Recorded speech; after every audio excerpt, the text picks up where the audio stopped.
We're live on all platforms. There we go. NYC in the building. Sweden's in the building. Ghana's in the building. What's up, 21? We got some street dating interviews to go through and react to. We got some police body cam videos to go through. It's gonna be a good one, man. Where else we checking in from? Where y'all at? St. Kitts is in the building. Damn, you out there in the island. Send some sunshine my way, man. South Africa's in the building. What's up, bro? Sweden's here. I see y'all. What's up? North Carolina's in the building with us today as well. Chicago's in the building. What's up, Rican? Shout out to everybody over on TikTok checking in. What's up? Netherlands in the house. Midas, what's up, bro? Good to see you. Welcome back. Zambia's in the house. Boston in the building. What's up? Netherlands. Love the Netherlands, man. Beautiful country. New Orleans in the house. Amsterdam in the building. Whew. Hey, does Amsterdam still got red light district? Is that still a thing? I know they changed stuff up. Canada's in the house. Love from Ethiopia. Yo, Bonnie, much love. Thank you for joining us. South Africa's in here. Hey, man, I love to see it.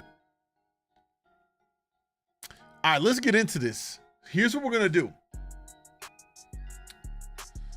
You in Chicago? Yeah. Tanzania's in the building. Red light still a thing. Yes, nice. Djibouti. San Diego. Lebanon in here, baby. What's up, Mo? Welcome. All right. Here's what we're going to do.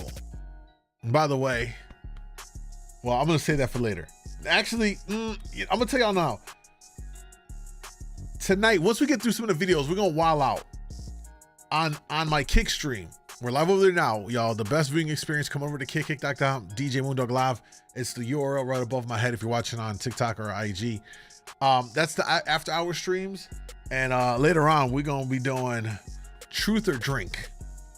And I'm even breaking out, I'm going to regret this, the extra dirty version.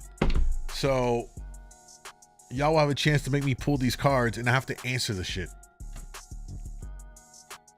I might regret this. Be more in the house. Oh, Kath, you in Baltimore? Oh, Lord. Oh, Lord. Oh, nah, be more.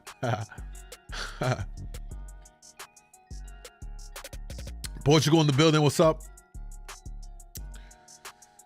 All right, let's get into it, y'all. Let's get into today's videos. All right, y'all, here's what we're going to do. We're going to do our first ever Moon's Boss Babe Bingo. Here's how it works. I'm going to create this. I'm going to put this link in my Kick channel. So if you want to participate in this, you have to come over to Kick to get the link to play the bingo. What we're going to end up doing is, as we watch all of these street dating interviews and all that stuff, we tend to notice that a lot of the answers that some of these women give, it's the same shit over and over. I decided to take this and make it into a bingo game. We got classic lines like, I don't want any kids, or he got to be 6 foot tall minimum, or men are trash, or I'm a boss babe. You get the idea here. So as they talk and as you pay attention to what they're saying, if you notice that they say something that is on the bingo card or references something like on the bingo card, like, oh, she does OF. Oh, bingo. You know, you put that on your bingo card and whoever wins, you win. You don't win shit, but it's going to be fun. All right. So let me set this up right now. Let's do copy the clipboard. We need to, by the way, this is my first time ever doing this, so bear with me here. I think we're good. Options, view cards, play online. Okay. So let me see how this works. Paste.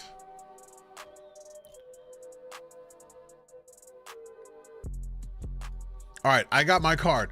Here's what I'm gonna do. Let me go. I'm gonna put this in Kick. If you guys want the link, you gotta go to my Kick channel. I'm putting it right in the chat and I'm gonna pin it in the comments. And pin. All right. All right, the link is now in my Kick channel chat, okay? So I need to move this off my screen so I can read. Let me see what's going on over here. There, now I got it. So this is what it looks like, y'all. This is what my card looks like. All right. If you want it, hop on over, grab it right now. Grab it right now. Click it, open up your card so you're ready to go.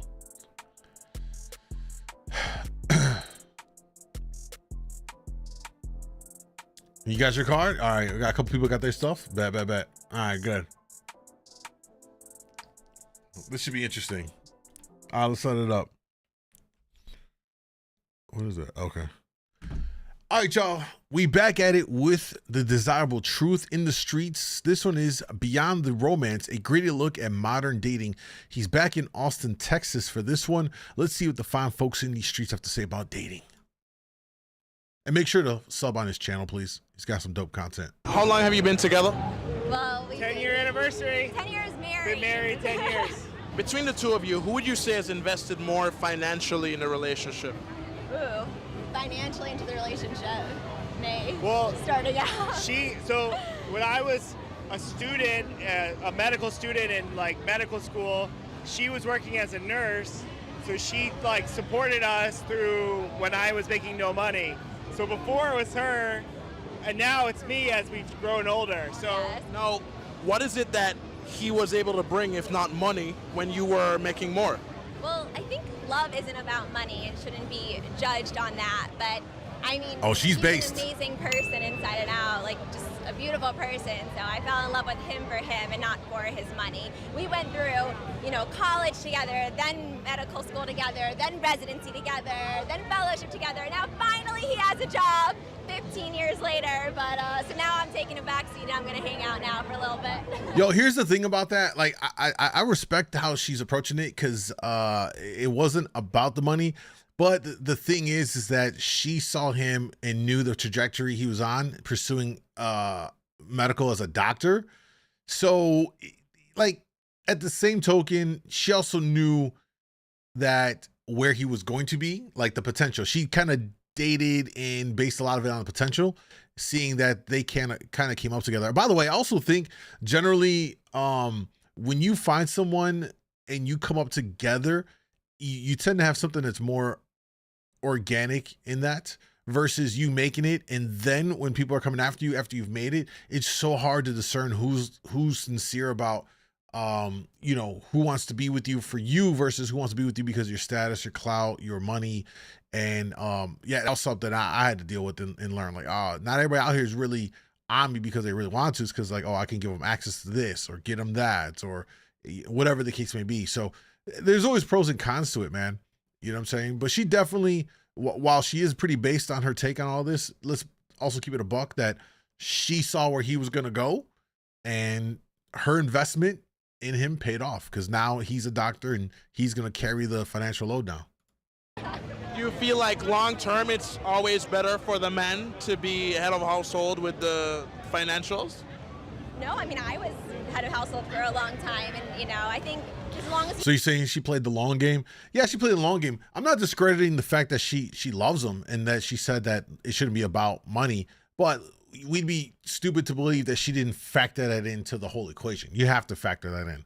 You know what I mean? She's like, oh, he's great, he's wonderful, I love him. But she had to also sit there and be like, okay, he's also working towards becoming a doctor. I see it, I'm with it. You know what I'm saying? If he wasn't doing anything, showing any ambition and was just kind of on cruise control, she might have loved him, but it wouldn't have lasted this long. Let's keep it a buck. you have a good partnership, I think that's all that really matters, this partnership. Yeah, there doesn't have to be like defined Yeah. roles and like who does what. I mean, we both have our side hustles, and like right now, like I commit more to like overall stability, but like she pulls in whatever she can, like, and it's all good.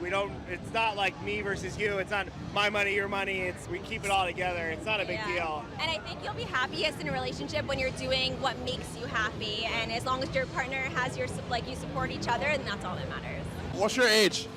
30. 38. What's the most challenging thing about dating in your 30s as a man? I've been an entrepreneur my whole life. I've moved to different places throughout the country. And I feel like for men, it takes longer, especially as an entrepreneur, to become successful. Yeah. So I've almost backed off from dating just because I feel like as a man, it takes a little bit longer emotionally and mentally to mature, but also get to a place where you need to have a certain amount of money to bring a woman into your life. And for me, I'm still in that process of building. And so I've kind of pushed dating off a little bit.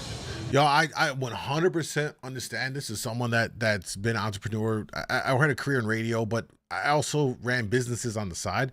I get the idea of what he's talking about here. Essentially what it is when you're a man and you're in the entrepreneurial field, you're working for yourself, it's hard because one, you may not be financially at a place where you want to be so that you could undertake that and hold that relationship. But I think the bigger thing, the more what he didn't say that I'll speak on is that because when you're trying to be an entrepreneur and everything rests on you, bro, however much money you make per month is really on you, right? You can't rely on a stable check. It's how much you hustle, making the right calls and all that stuff to, equates into what your return is on that. So the big thing is if you have to give 25/8 worth of time in a week towards your business, you don't even have time to really even invest in a woman like that. And I would argue that if you're an entrepreneur and you're not like fully established as one, you're on that path to growing it in to be something that can kind of just operate on its own and you just kind of oversee it. When you're in the building phase and the growing it phase, you can get distracted by a woman. It can become a complete distraction, and I think that's the dangers of it. And what he didn't speak to, but I know for a fact that someone has been in a situation, how that plays into. You might want to be with a woman, but you're like, yo, I got all this work to do. I got a bigger end game. I'm going to put off the immediate satisfaction for the long game reward. And I think that's exactly what he's talking about here. But a lot of women will say men don't have to think that they have to have it all figured out for me to settle down with him. Do you disagree or agree with that? I completely disagree. Women say a lot of things, but how they actually really feel don't always line up. Or how they care. Maybe the woman I'm with is super okay with me being on that journey and working and hustling and whatnot, but as a male, for me personally, that just feels like too much pressure. And over time, there's a clock. No matter what anybody says, there's a bro, clock speaking facts. into a point where eventually that's going to put strain on the dynamic, right? And the woman, I feel, will, or at least I will feel, like there's pressure, or she's like taking care of you like your mom. What's your age? I'm 22. Bro, telling the truth. How tall are you? I'm about 6'2". How will we know how we feel? It's not. He might have said that incorrectly. What it is, I know what he's talking about. It's women will say one thing, but their actions will show another thing. They'll say, "Oh, I'll be around to support you," but what he's saying is that sounds nice, but what ends up happening in reality is that there's like a time period, and then eventually she's gonna get tired of that shit. If she's having to kind of carry the weight, support financially, even though she sees that you're trying to grind to turn something into something bigger, there's always going to be an invisible clock ticking. And I think that's what he was speaking to. He might not have articulated that the best, but that's what he was alluding to. And in heels? And these about 6'3", 6'4". So how tall do you want your man to be, realistically? He doesn't have to be my height. I prefer about 6 foot or over, but Hey, look, right on the bingo card. Where's it at? 6 foot. 6 foot minimum. Bam. If you got your bingo card, we got the 6 foot minimum already on there. Let's keep going. I find that it's never the girl that has a problem with the height, it's the guy that does. Why? I don't know, you might have to ask the tall men that. But 99% of women say 6 foot and up, including yourself. Well, that's because I'm 6'2". But even women who are 5'5" or 5'7". Well, I can't speak for all that. I'm not asking for a man that's taller than me. I'm asking for a man that can handle me being taller than him. So you think it's more in the man's insecurity? Not always.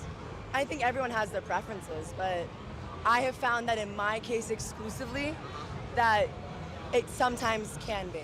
So you feel like as a tall woman, you intimidate a lot of men? I intimidate a lot of people, period. Yeah, I really want to know. I would love to interview like some tall ass women, like 6 foot, 6'2", 6'4", tall women, and I'm really curious to see what their dating history looks like compared to a woman that's like 5'5", right? 5'5", average height woman, whatever.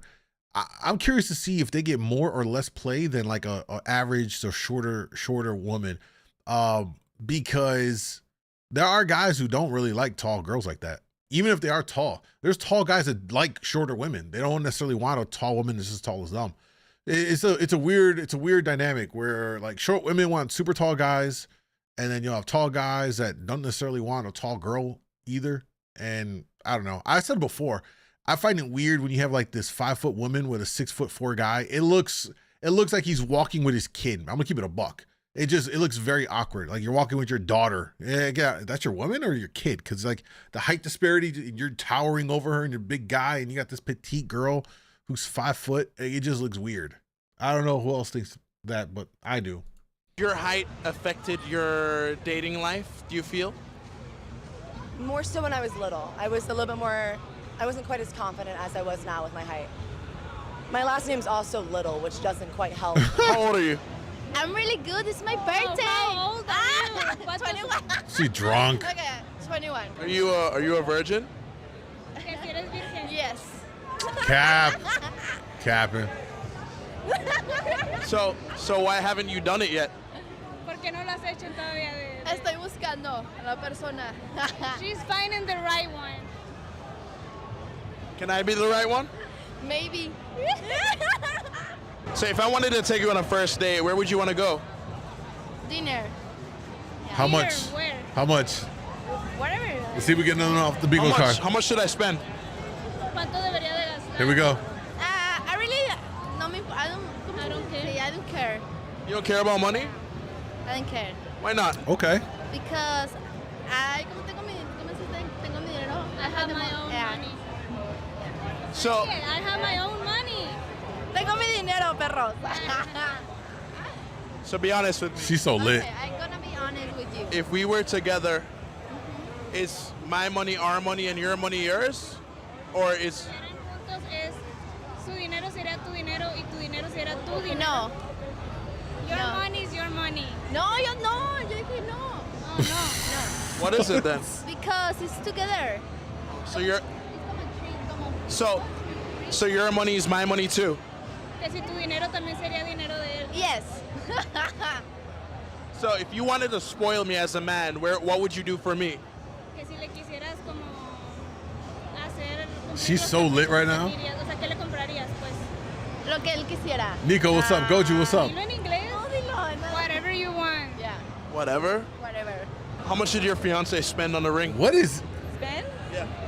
Oh, he's a definitely impulse buyer, for sure. How much did he spend? Wait a minute. What just happened? Why are they walking around in some granny 1930s attire? I'm so confused. Spend on the ring? Oh, on the ring? Yeah. I don't know. You have any ideas? What? 10? Honestly, talk about it. Ideas of what? What? Whoa. Watch yourself, man. What are you doing? Ideas of Are you good? I'm honestly perfect. Why are you perfect? Why am I perfect? Yeah. Oh, this is cringe. Because let's talk about it. Yeah. Can I not hold a microphone? No, you can't. Yo, the fact that he, of all people, wants to hold on to that mic is ironic.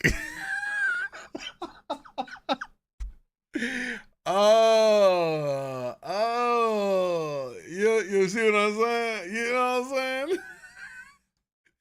Of all the people, he wants to grab the mic. He wanted to talk into the mic. Oh, this is awkward, man. What?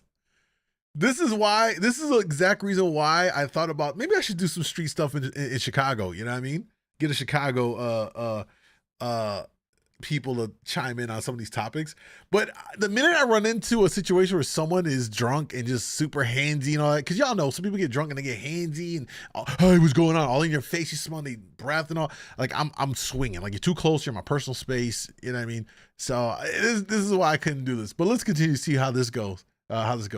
Yeah, obviously we know it's fine, and that's totally fine. I'm not knocking him for his orientation at all, but it's just funny. It's just funny he wants to grab the mic. You know what I'm saying? No, you can't. I think I should.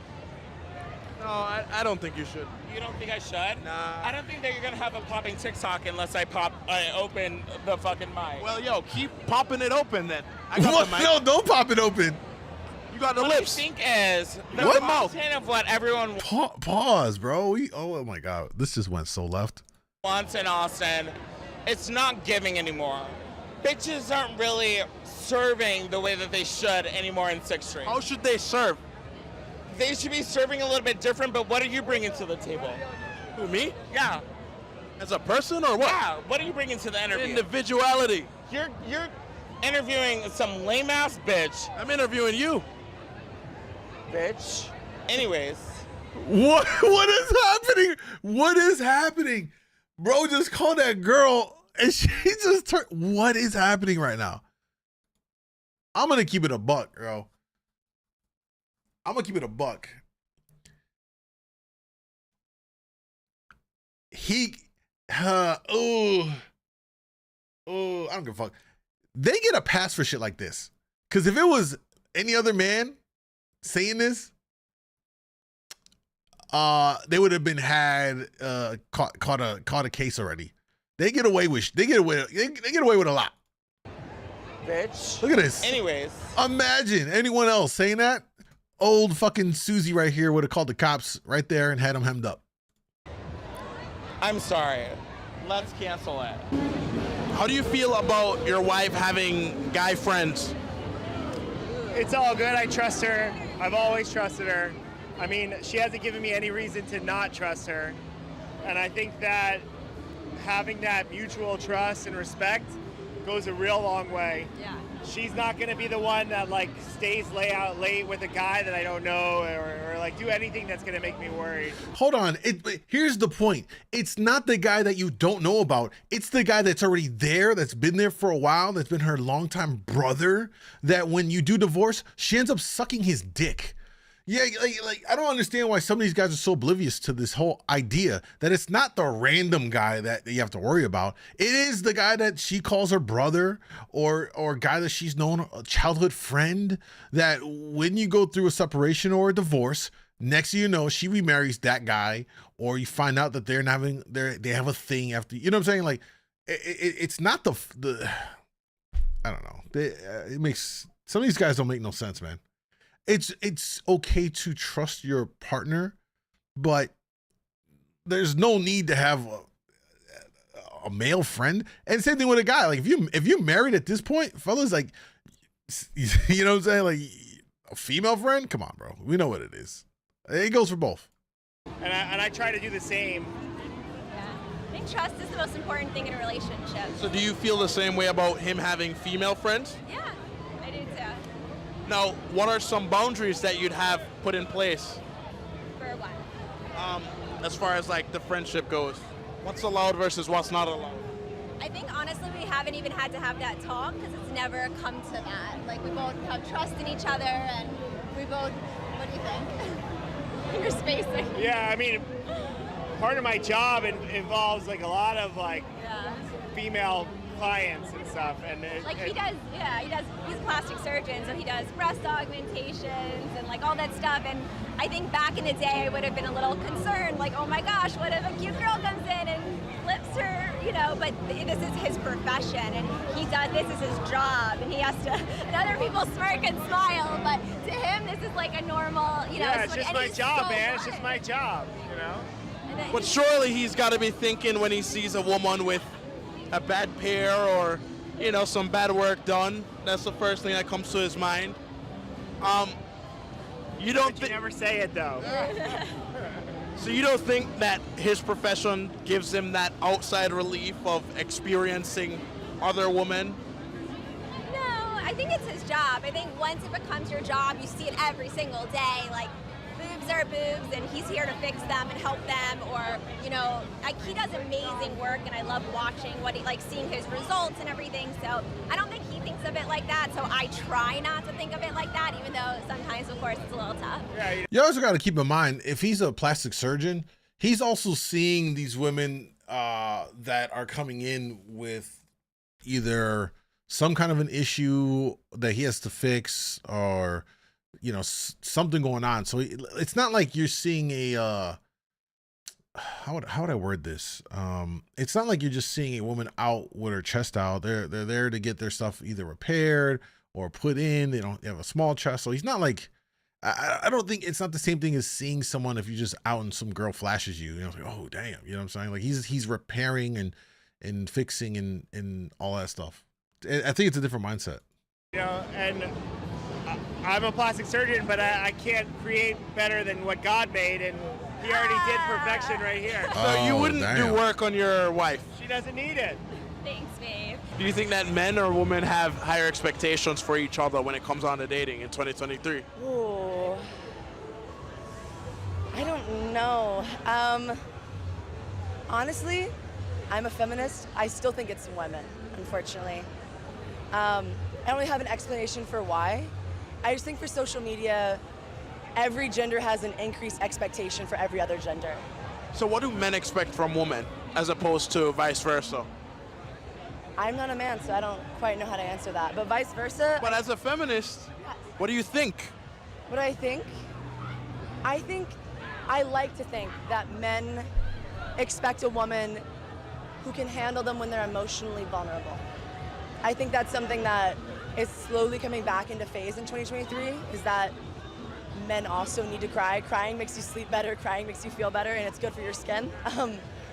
But I think there is a certain level of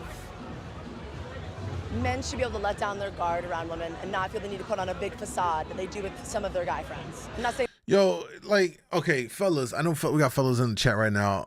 Have any of you ever thought to yourself, as a big component of you choosing a woman in your life, that you need to feel that she should make you feel secure enough to be vulnerable and be able to cry to her? Because I never have. That's never even entered my mind, that in order for me to pick a woman to be in my life, that one of the things that she needs to foster is this ability for me to be so comfortable with her that I can just end up a day today, baby. You know what I'm saying? Like I've never, and I'm not saying like I'm all bottled up either, but I think I speak for most men as a man that, yo, we just want a woman that makes us feel fucking comforted at the home.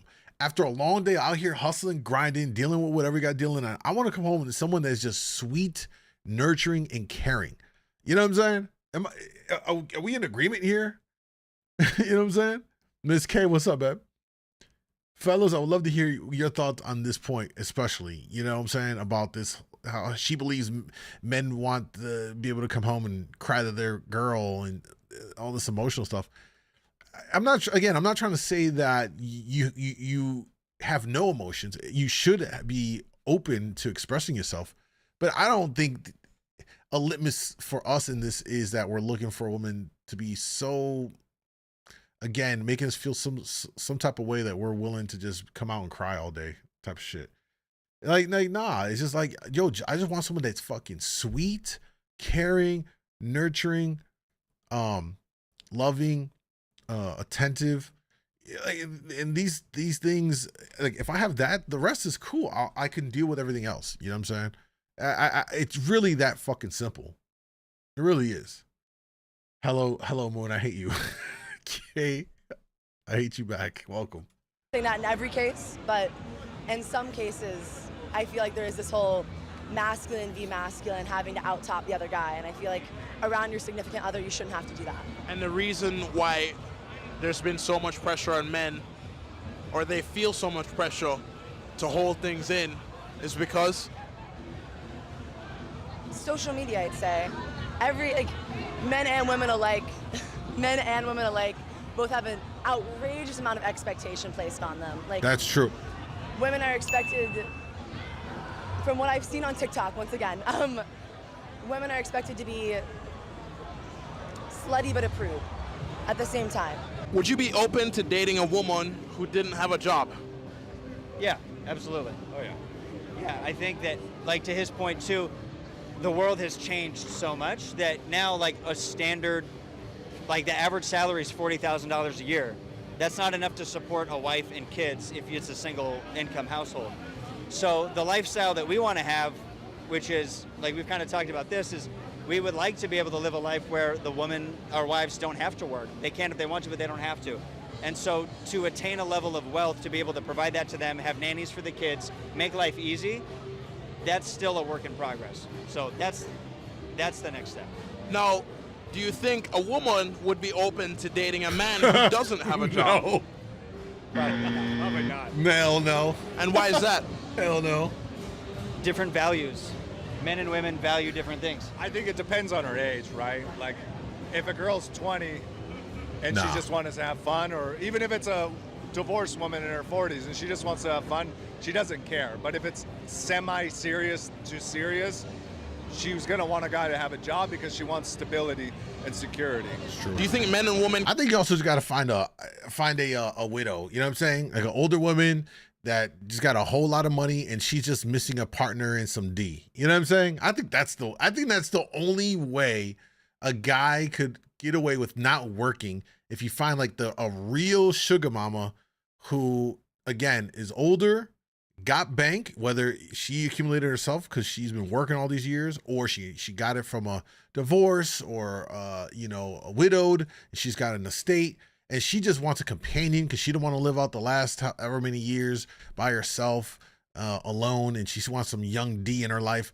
You know what I mean? Like, that is the only scenario I think plays out where you as a man could not work and still like live. You could have essentially lived like the woman's life, if that makes sense, right? Where you just show up. You just show up, be fit, lay pipe, be attentive to her, make her feel like she's the only woman in the world that you are talking to or interested in. You know what I'm saying? I think that's the only way it works. Only way it works. I don't think it works in any other situation whatsoever at all. Communicate in the same way? No, not at all.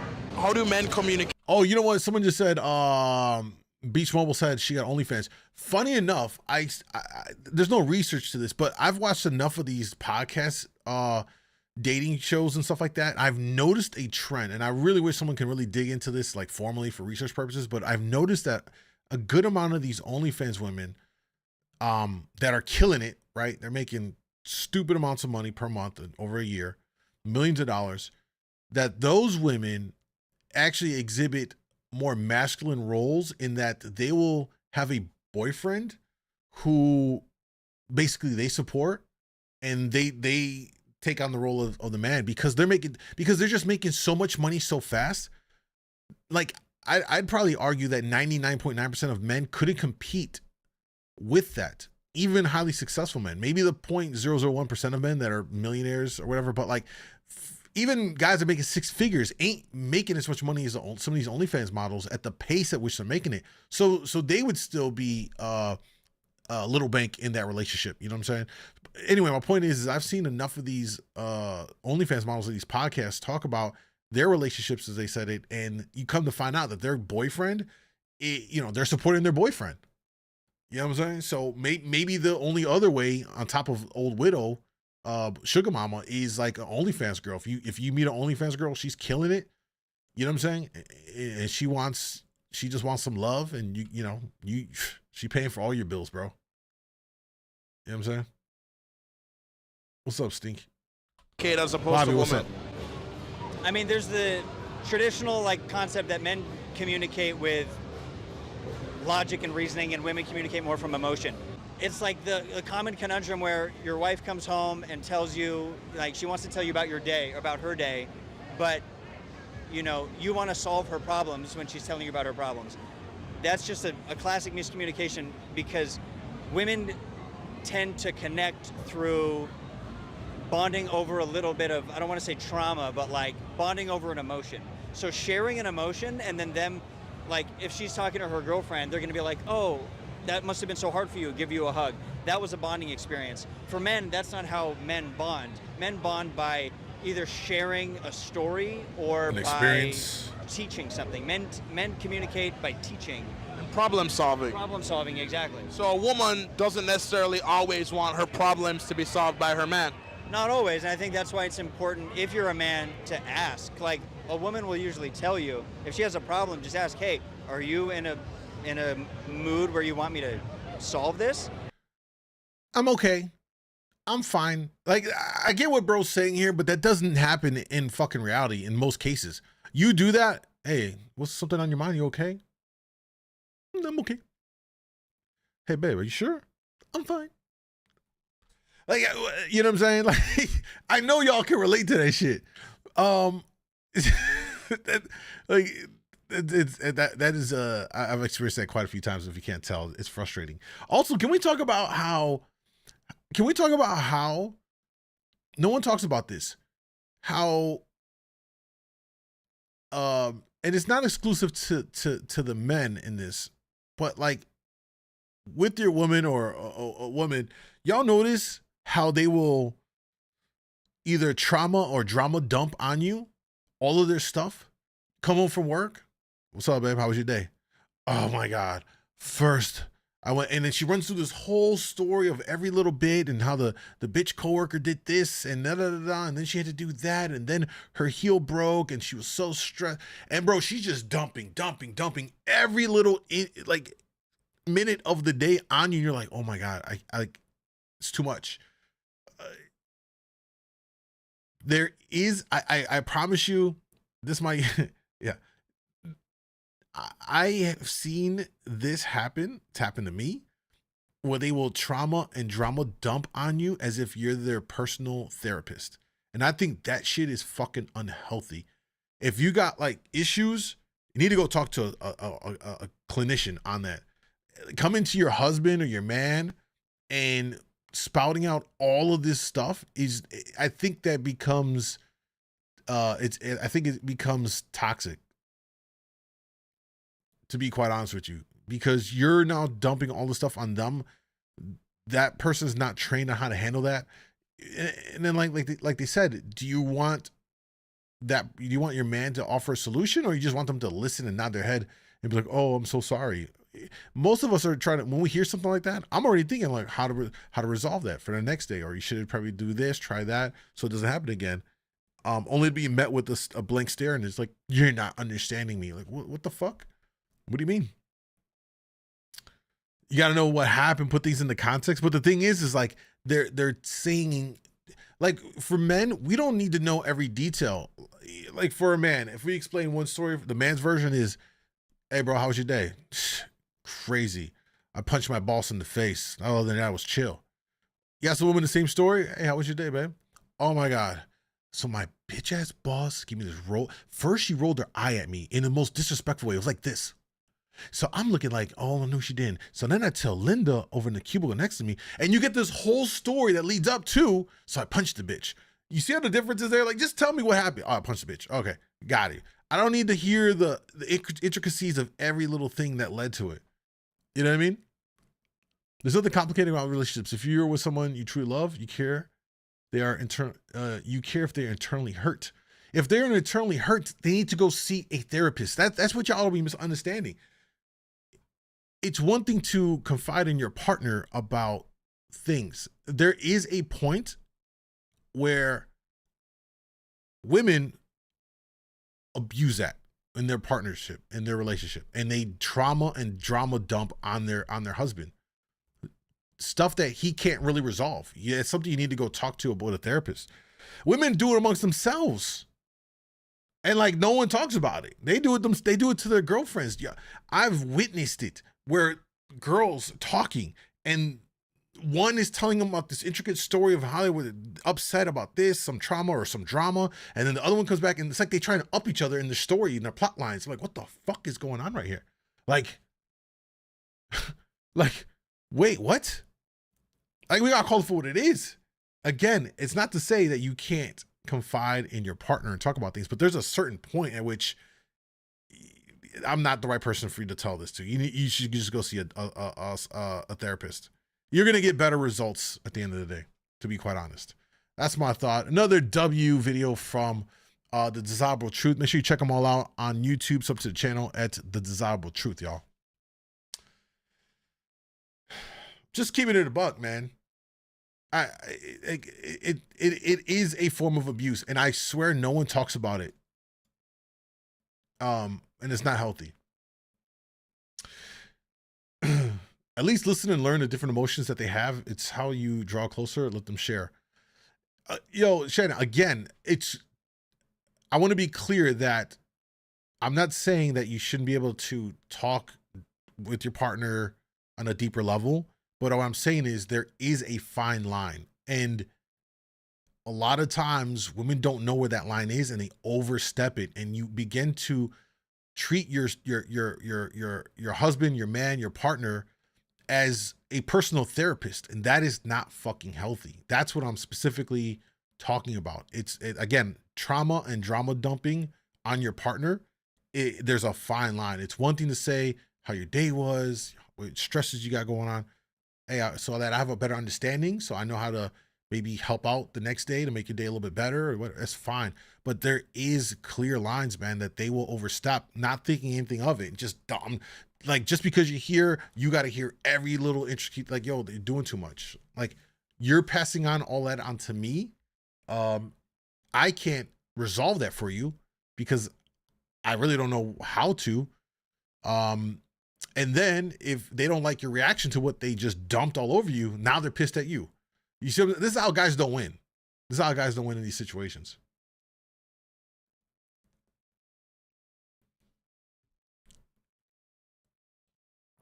What are your vows in marriage? In sickness and in health. I believe in sickness literally meant in like physical sickness, and in health. Mental aspects of it, again, we're gonna get in the weeds here on this. Definitely sounds like something worth debating, which I'm always for. Again, I'm trying to be as clear as possible that there is a line which gets overstepped. That's what I'm saying. That's what I'm saying. Monica's in the building. What's up, Monica? You can guide them, be aware of one another mentally. That is what I'm saying. Yeah, I mean, you want to know where your partner's head is at, for sure. And again, once that line is crossed, though, you need to be like, yo, babe, look, I hear you, but everything you're telling me right now, I can't handle it. You should go see someone, because what you're telling me is something that you need to see a professional about, because I'm not the person. You know what I'm saying? And I think there is a point where you can overshare with your partner. And I think that's too much. You know what I mean? That's just me. They waterboard you with this long ass story. I'm telling you, look at all the comments in the chat from the guys. They will agree. There's a point where it becomes too much to process. And then your girl will expect you to, she'll have a different view on how you should receive everything she just dumped on you. And us guys are like stunned. They're like, what? Wait, what? I'm trying to process the first two sentences and you've already went on this long rant. It's just, we just do things differently. I'm not saying it's wrong. I just think that if we better understand how we operate, things could be a lot better. That's what I'm trying to say. You know what I mean? Spegrat, what's up? Regardless of gender, nobody wants a whiny ass bitch, basically. Yeah, like I said, you know, I want to beat a dead horse. It's definitely just nuances. I think there's a clear line, which does tend to get overstepped a lot more than is recognized. And this is just part of the male experience that doesn't get talked about, that gets overshadowed on it, that women don't understand from our perspective, how we process those moments where we're just being bombarded with, you know, how was your day turns into a whole essay. Like, wait, what? Like, now you're talking about when you were 6 years old and then how your daddy did. Like, wait, how did we get to your daddy in this whole story about how your day was? You know what I'm saying? Like, that's what I'm trying to say. That's just words. What about health, cancer, too much? Sickness and health. What includes, well, obviously, I mean, that don't want to get into semantics. Obviously, in sickness and health, you know, you want to take care of all of that. What's up, Tammy? Tanny, what's up? Welcome back. I'm making it too deep. I disagree. And I think that's a bit dismissive of the male experience, to be quite honest, by saying that. Because what I just explained to you, as many men as I've seen in the comments are saying, yeah, long ass stories. Many men feel this way. We get bombarded. We don't always say nothing about it. A lot of times I just suck it up and I just listen to it. But in my head, I'm sharing it with you, my inner thoughts. If I'm in that situation, what I just shared with y'all is exactly what I'm thinking about. Now, in the moment, I'm not dismissive. I'm not like, go fucking see a therapist or whatever. I'm listening to it. I'm trying to, you know what I mean, like offer whatever I can, but it doesn't take away from the male experience in those situations of having a woman, your girl, trauma and drama dump their day and their life on you when they should be seeing a therapist for that. They should see a therapist. I don't understand why that's a hard concept to kind of grasp or even agree with. There's nothing wrong with seeing a therapist. What about when your children go through it?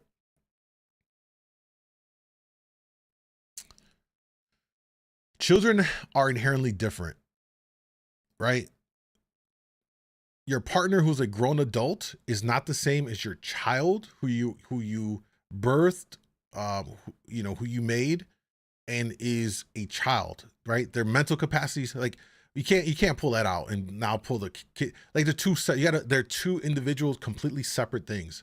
A grown adult woman or man and a child, completely different, and they would be addressed differently, for sure.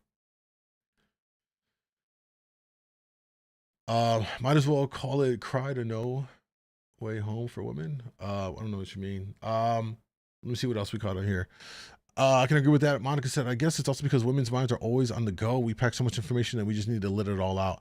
Yeah, and I get that. And again, that's what I'm saying. Like, I don't think they're aware of when they do this, and how a man perceives it and receives it. It's like, holy shit, what just happened here? You know what I'm saying?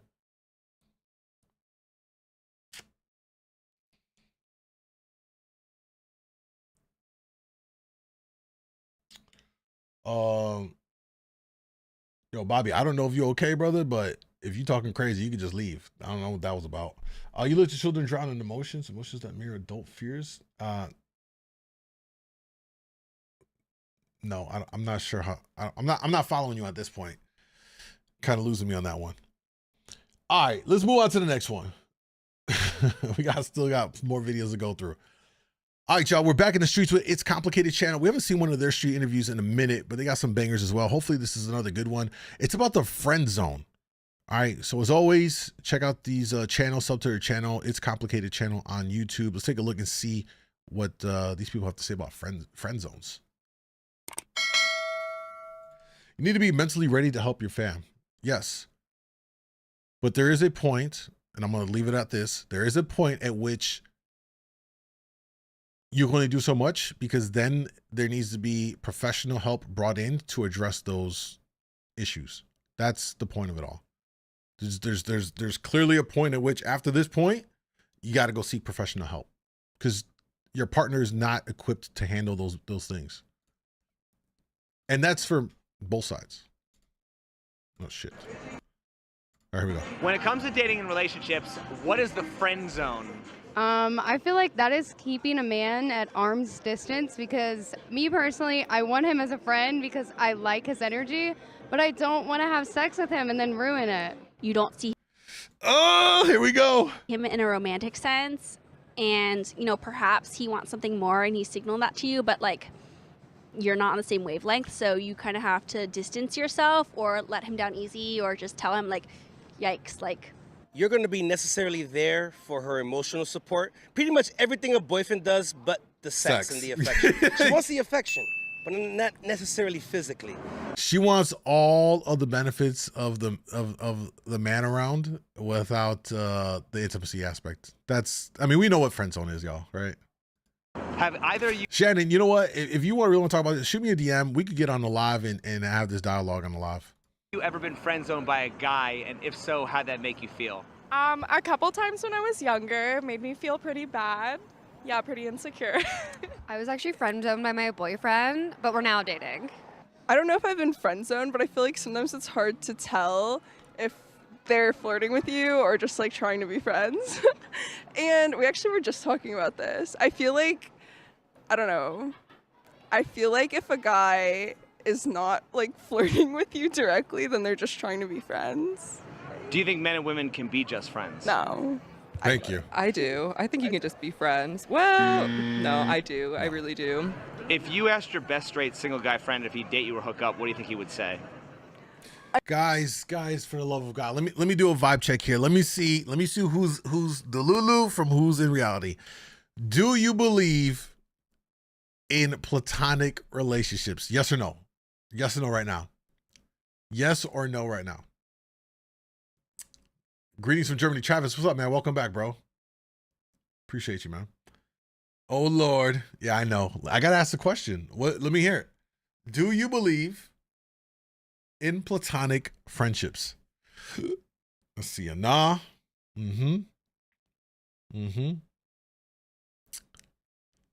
See some more no's. What the hell is that? Exactly. No. There is no way to define that differently. Yo, Shannon. Oh my God, Shannon. How do people define that differently?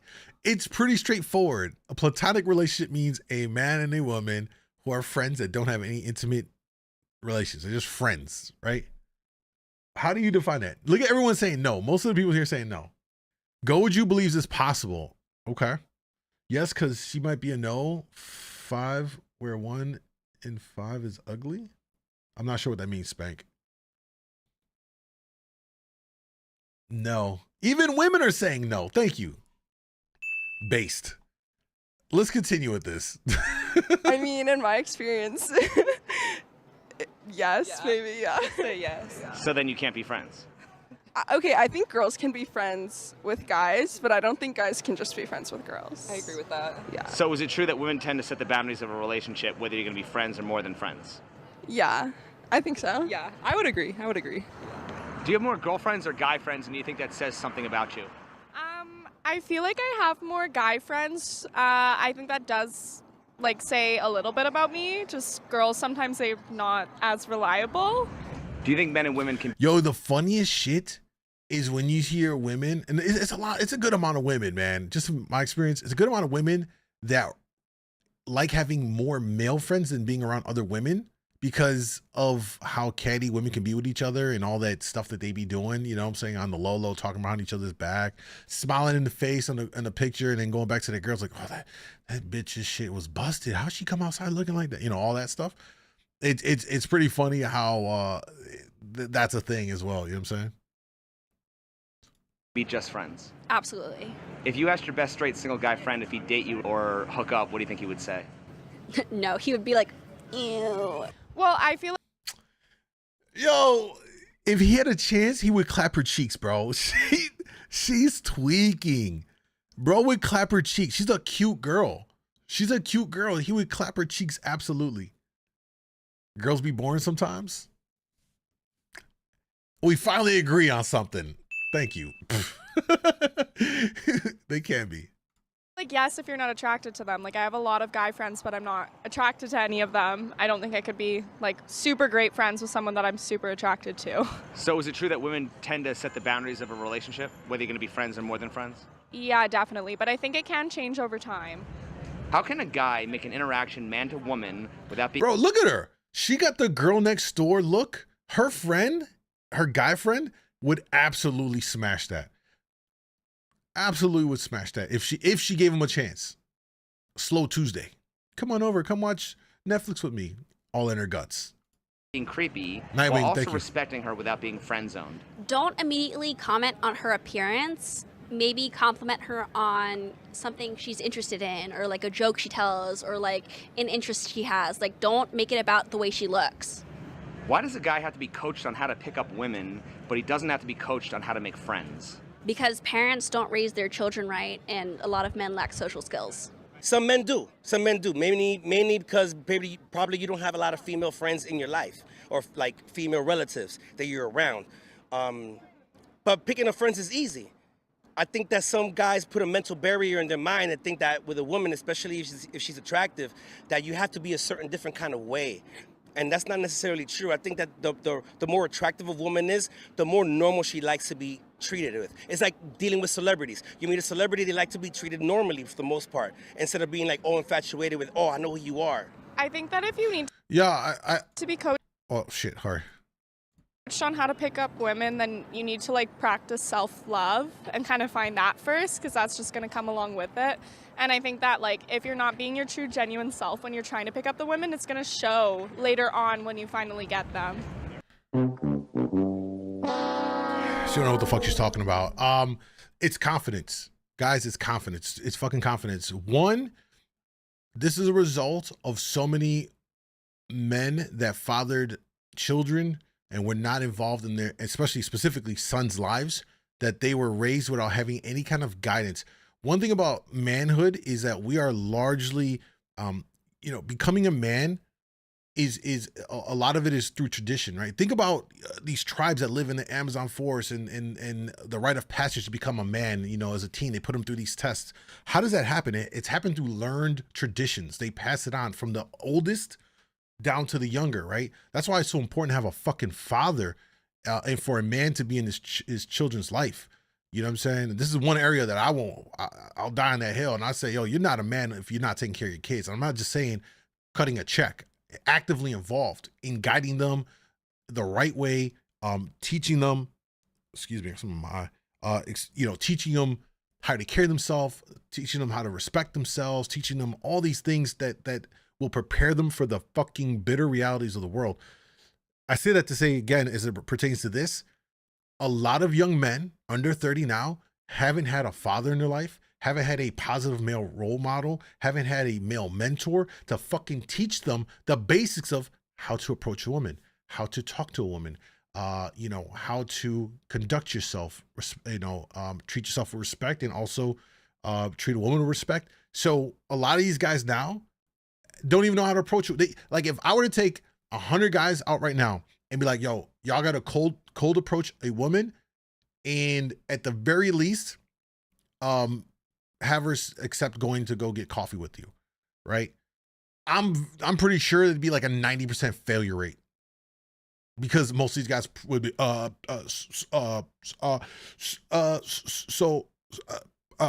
Jimmy. She's like, what?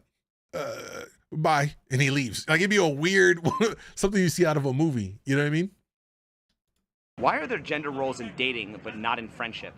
I don't think that's true. I think there are gender roles in friendships. Can you be more specific? What do you mean? When I go out with my guy friends, even if it's just like to dinner or like to grab a drink in a large group, like the guys will normally pay, whereas like the girls won't. They'll kind of like expect their guy friends to pay even if they're not romantically involved or anything like that. Why should a man have relationship duties without getting relationship benefits? I don't think that a man should ever have relationship duties and have no relationship benefits. I mean, unless you want that kind of torture.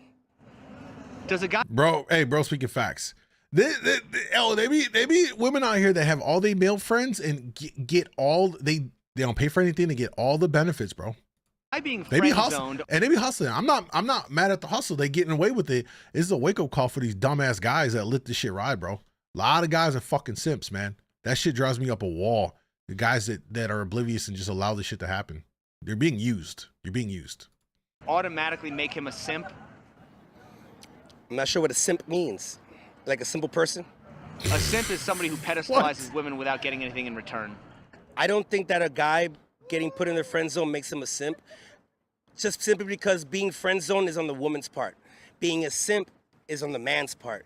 You shouldn't idolize anybody. You should be able to handle yourself. It's about self-confidence. What does a man get out of a friendship with a woman that's better it's self-respect than a romantic relationship? A great wingman.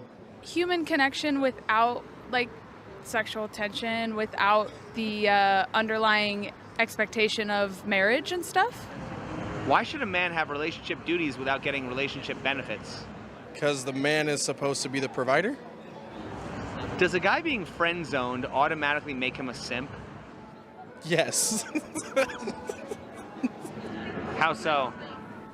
because most men who are actually intrigued in that woman would go for that woman, and instantly when they get friend zoned, they're okay with being friend zoned, and they're willing to take that rejection.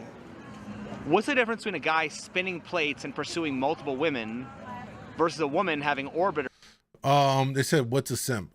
He already said a simp is a man that puts a woman on a pedestal, and is willing to do whatever for her, even though she's rejecting him, in a romantic way. So, I mean, these are guys that are buying up OnlyFans models. We just saw the story of the guy who paid what's her face, Ruby Rose, $60,000 on OnlyFans, and then paid her like another $100K. Like, that's a simp. You're simping. You're pouring your resources into a woman where you get nothing in return out of it. You know what I'm saying? No relationship, no intimacy. You're just there, and you're just pouring yourself. You're making yourself available for all of her needs and all her wants. Right? She wants someone to talk to late at night because she's alone. She'll call you. You know, that's her. It's one directional. She's using you. She gets a flat tire at 3 a.m. after the club. She don't call AAA. She calls you to come, and here you come. Oh, I got you at 3 a.m. going to change a tire, and all she says, "Oh, thank you so much." And she goes, gets in the car, and drives over to the house of the guy that's gonna pipe her the fuck down, and you just changed her fucking tire. That's a simp. And multiple suitors. The only difference between a man having a lot of women and they mess with, and a girl having a lot of dudes around them, it's just society. It's just the way society's been built. You know, they want women to be one kind of way, and men can play around. We have a lot more leeway, and it's messed up, and it is what it is. You can complain about it, but that's just life. Isn't that both genders pursuing their sexual strategy to have multiple options? Yes, it is. It is both genders being put to different standards, and it just depends on the culture you're in. Why do women friend zone guys who would make them wives for guys who made them single moms? I feel like sometimes it's really like the guys that'll make you a wife. Women, they don't want to like change who they are. So they say they want to be a wife, but they're not ready to really play the wife role or whatever. So I feel like that's really what it would be. Don't she look like Megan Good? I was looking at her like, God damn, who she remind me of? She looked like fucking Megan Good. So like Girl on the left. Women do know what they want with the wrong men, if that makes sense. Because a lot of y'all want babies, cars, houses. With the guy that just doesn't want that, like if he says no, it's no. When you first meet a guy, how do you decide if he's going to be a friend or more than a friend? And more importantly, when do you decide? Because it's often said a woman will know right away. Ooh. Bro, women know in the first 5 seconds of meeting a guy if she would fuck him. Not saying she would do it right then and there, but just based off the visuals, if she would potentially give him some. I think that's how they determine that shit. Typically you do know right away, but I think it just depends on like the chemistry that's there. I don't, if it's sexual chemistry or not. Like, I think women know immediately who they will and not have sex with. I can't go into women's heads. Well, honestly, within the first few seconds of speaking to a guy, I kind of know and like realize if he's a liar or if he's like really interested. But I also believe it's by age. If you're talking about teenage women as opposed to girls in their 20s, I'm in my 40s. Women in their 40s have went through some life, so they're very different. They will know exactly by who you are as a person, as opposed to when you're in your 20s, it's all about how hot you are, what kind of money you have, what kind of car you drive, what kind of friends you do. I don't have time for that. Yeah, I will say that women in their, I would probably maybe say in like their mid 30s and above, definitely in their 40s, because they've experienced life already, they've been through it all.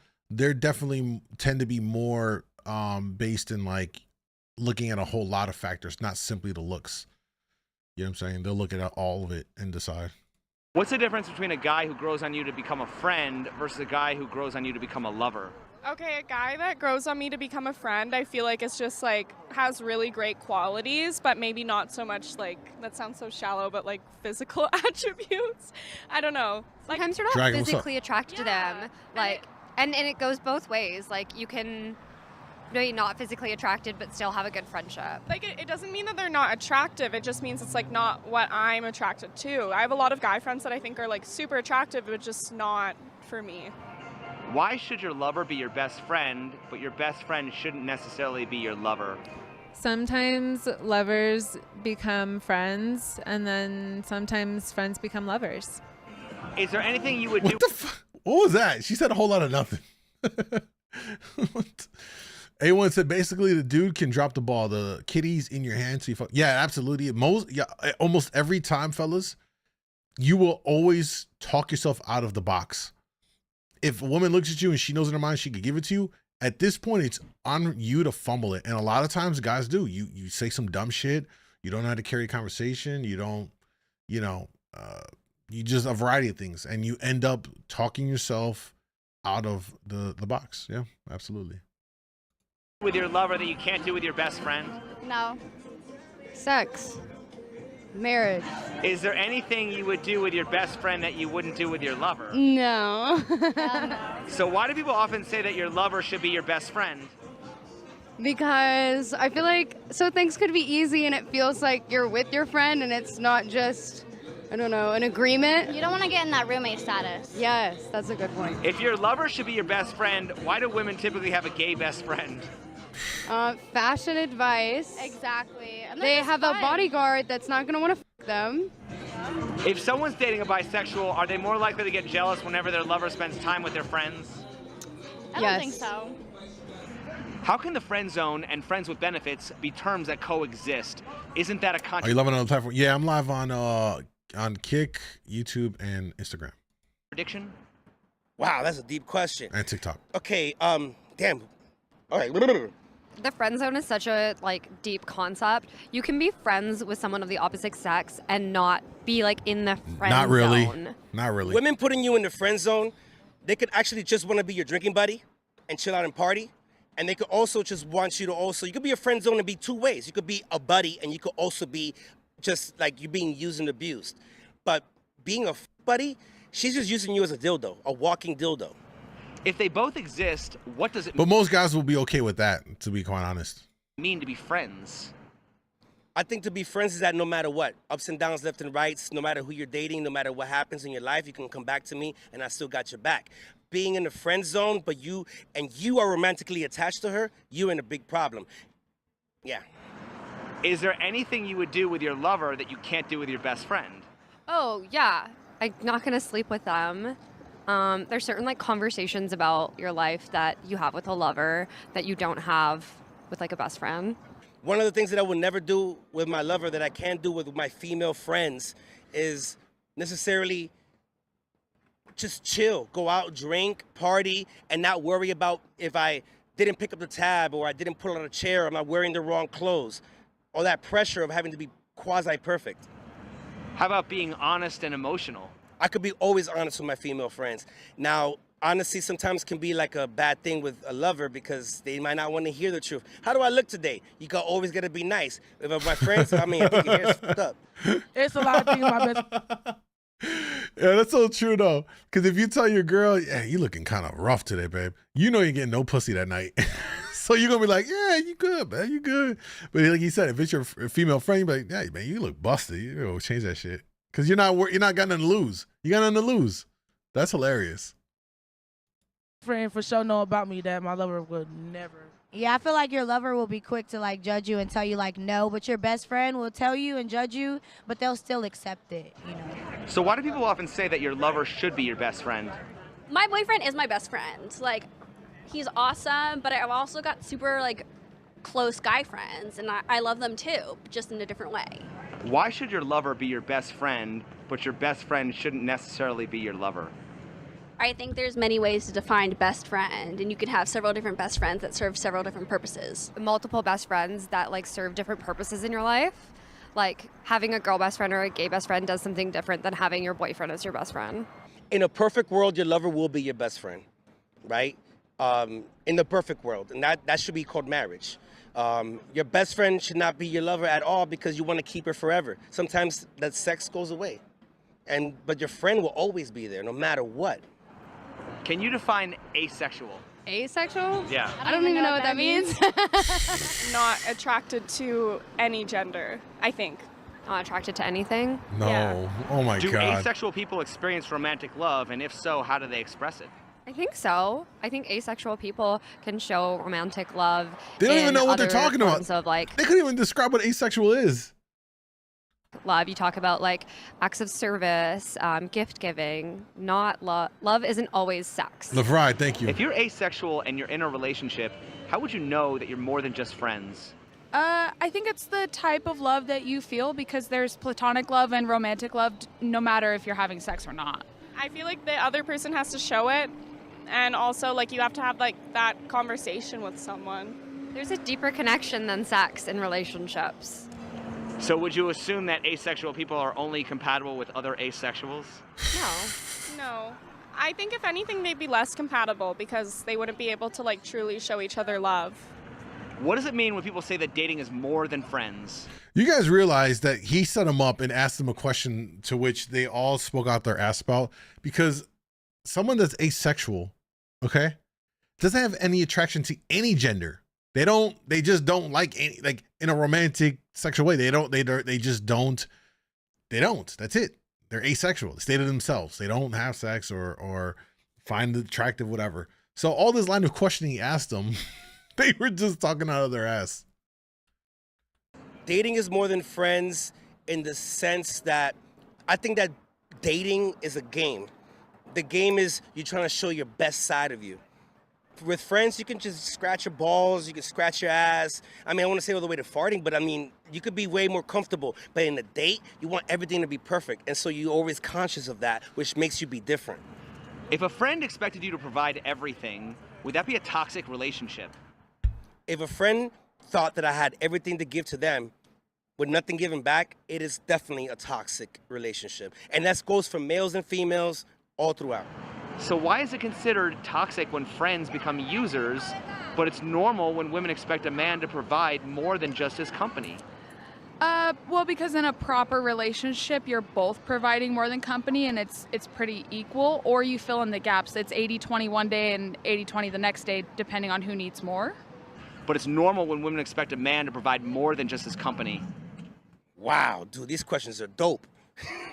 Okay, I have no idea about that one, because the truth of the matter is there are some women, and it's not all of them, that they would take advantage of a man's generosity. Yeah. But if they were just your friend and they're just taking it and they're not giving you anything in return, and I know like this is like a quid pro quo, the truth of the matter is you need to know by yourself what's good and what's not good for you.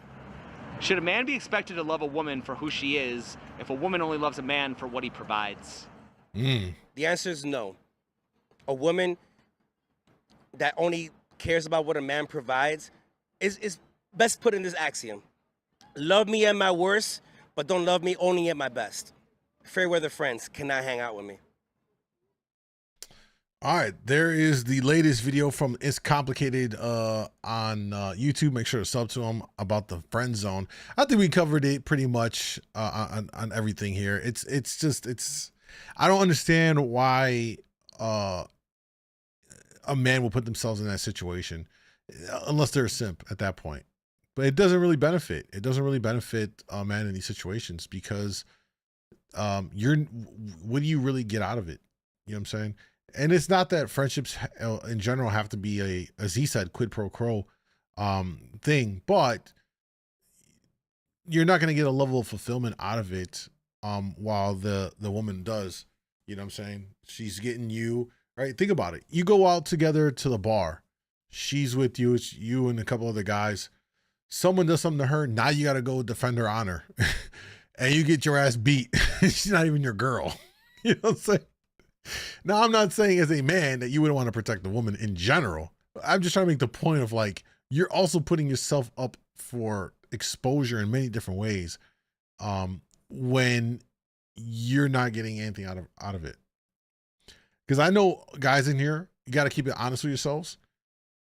Like, you're not going to get anything from a friendship with a woman that you're not going to get from the fellas. And you're going to get it with a lot less of the what I spoke about earlier, the trauma and drama dumping that you're going to get. You know what I'm saying? Because the way guys develop friendships is so different from women. You know what I mean? So that's a crazy one. All right. Let's take a look at this. We haven't seen a clip from the Whatever podcast in a while, but this one flew across right here. and I thought it might be worth watching here. Should paternity tests be mandatory? I'm curious what you guys think about this. Should paternity tests be mandatory? Let's take a look and see what happens in this conversation and weigh in on it. Mandatory paternity testing would hurt or help women in today's society. Do you want to stay for this question and then? Can I pee? I had like 3 Red Bulls. Okay. Does not give you wings. Ladies, do you think mandatory paternity testing would hurt or help women in today's society? I don't know. I feel like that's such a broad question because I feel like in some ways it could be harmful, but in other ways I think overall it would be helpful in terms of, you know, child support and knowing it. But it's like, that's odd because it's like, what's the circumstance? Is it just like for every birth there's a paternity test? Yes. Yeah. In what ways would that be harmful? Yeah, I was going to ask Just the like, same because thing. like if like the person is an abuser, someone who's like, you know, doesn't necessarily, they don't want to be tied to the person. Well, I mean, if it's that Yeah, person's... but do you have a right to hide paternity based on the fact that the other person's abusive? I mean, I would want to do anything to get out of it. You think so? Situation. I do, just because if you're abusive to me, what are you going to do with the child? Yeah. That doesn't, okay, listen, you don't have a right to hide the paternity from a father based upon whatever your analysis is of abuse. I've heard things as ridiculous as this. Emotionally abusive, which means nothing. Yeah. It means nothing. That shit has become such a blanket coat way to just label something when it's not clearly defined, and that's been something I've been seeing more and more about, is that use of emotional abuse is just a generic catch-all term, just because you're able to imply an abuse. And it's so, I mean, they're already kind of touching on it. Like, all the guys are like, yeah, emotional abuse. You know what I'm saying? It's crazy. No, it's not. No, it's not crazy. It's not. Because Emotional abuse is nothing. Yeah, it means nothing. It's it means a subjective nothing. analysis. Subjective. It's Yeah. subjective. Wow. That's an interesting Well, perspective. listen, it is subjective. Give me an objective standard I mean, for I what's don't think emotional that's abuse. subjective in the terms of psychology at all. Yeah, it is. It's most subjective in psychology. Exactly. It's a subjective analysis. So like, let me give you an example. I can give you a really easy one, okay? Let's say that you're going out and you're overspending from my perspective. Like, let's say I'm married to a woman, and I say, listen, you're overspending, okay? And you say, well, listen, I really need to spend this because I need X, Y, and Z for the household. You think the paper towel holder and this and that is very important. Maybe it is. Maybe it is important. And I think it isn't. So I go and I cut off your access to that threshold of money and give you a lesser threshold of money that I think is appropriate. They're going to say financial abuse. Is that abuse? They would claim it's financial abuse. In that specific And I only scenario- learned, bro, and I swear to God, that shit only popped up in the last year and a half. Like, after COVID, you heard all these terms started popping up. I've never heard of this term of financial abuse before, and now it's become like another word they're using. scenario, there's just like several factors to whether or not something is or isn't financial It's abuse. because it's subjective. That's why. And it's predicated on how the woman feels about what you say. Hold on. Because hold on. Go ahead. And it's predicated on how the woman feels about what you say. Like, a lot of women just don't take kindly to being criticized at all. They don't take kindly to a guy. Even if a guy gets moderately upset and he raises his tone a little bit, you have women who will consider that emotional abuse. That's not I emotional. don't, but I mean, to me, emotional Yeah. abuse is like verbally saying really degrading, horrible things, and like a systemic thing over a systemic thing over time. Excuse me. And so, I mean, Like, yeah, Hold on. They said there's no reason they should be hidden. It's a record that can be effectively utilized in varying court cases and child welfare. I agree. Yeah, I mean, my point in this is I think that this should be a thing. The reason why we're at a point now where there should be mandatory DNA testing for a child at birth is because a lot of times there's men that get put on the hook for a child that isn't theirs. I think many women don't know this. Most men have learned this the hard way. The child support courts, the divorce courts are one area, you know, people will talk about equality, but I tell you, there's no greater inequality than when it comes to men going through child support courts, child custody, and divorce court. It is the states stack it against men. They want to put them on child support. They get federal dollars. It's a whole scheme. Maybe one day we'll pull up a documentary that I watched a while ago about it, so you guys can see why this is so problematic and why it should be that there should be mandatory DNA testing. I think Tennessee recently enacted that, I believe, where there's gonna be mandatory DNA testing so that it removes any doubts and everything is up and everyone knows what's up, and then you can proceed going forward with everything. I don't think a woman should be offended at this whatsoever. You know what I'm saying? Like, just for the legal purposes, it's on the record. Everyone knows what's up, so there's no denying. He can't come down the road and say anything different. You know, he has peace of mind. You know, even if you're in a monogamous long-term relationship, just do it so it's annotated, it's on the record. There's no harm in it. Yeah, agreed. Yep, on the record. There's nothing wrong with it. And yet there are women that are like totally against this, and it's mind-blowing. Maybe I didn't initially understand the point you were trying to make with the suggestive, because Subjective. Sorry, I'm yeah. stuttering really bad It's okay. right now. It's okay. But in terms of emotional abuse being a factor, I think is important, though it is suggestive.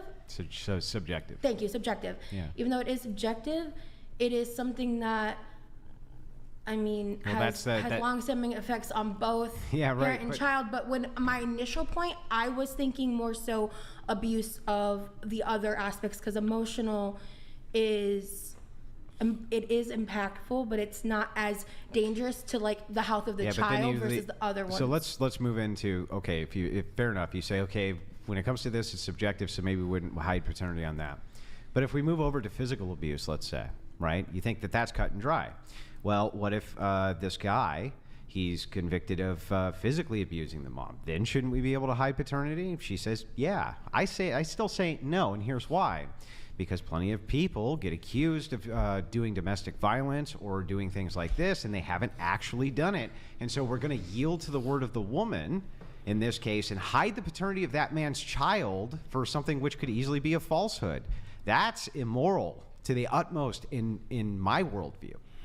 Okay, and I see that, but for me, it's like, if you're talking about a mandated paternity test, then at that point, that's the government getting involved in between the relationship and the personal affairs of people. And I am the kind of person that prefers to step off of unnecessary, like, government control. Wait, I have a You're a question. communist. You want the government involved in the lie, literally every single aspect Who the hell of said I was a communist? You did. When? Didn't you earlier? Didn't No, you say you were a I was communist? talking about capitalism, and you said the word communism when that word never left my mouth. So socialism? I mean, first, I'm not really here to debate politics. Okay, I'm just I didn't- asking this. I came here to talk about Are dating. you a socialist? I mean, I consider myself a leftist. Okay, yeah, you don't care if government's involved in your life for all kinds of stuff. Bro, let me tell you, one of the worst things that drives me up a wall in our current state of society is the fact that people are okay with letting the government intrude on our personal lives. That is the most egregious thing, is to allow the government into your home and play and decide these rules on what you can and can't do in the home life. It's so bad, man. It's only getting worse. And this extends way outside of just like dating. This is just as a society. But the thought that so many people are okay with big government and they're overreaching and them being able to dictate things that you do in your own home is getting to that point. It's only gonna get worse. If abuse has occurred, it would need to be documented by the police, sheriff's office. The law doesn't care what you feel. That's true. I also think that, let's play out a scenario where the woman alleges that the guy was abusive physically to her. It doesn't automatically equate to him ever being abusive to the child. And I think there needs to be a clear distinction with that, unless there was some kind of, history involved in this, where like they can look back and say, oh, he's got records and he's been violent in all these other ways.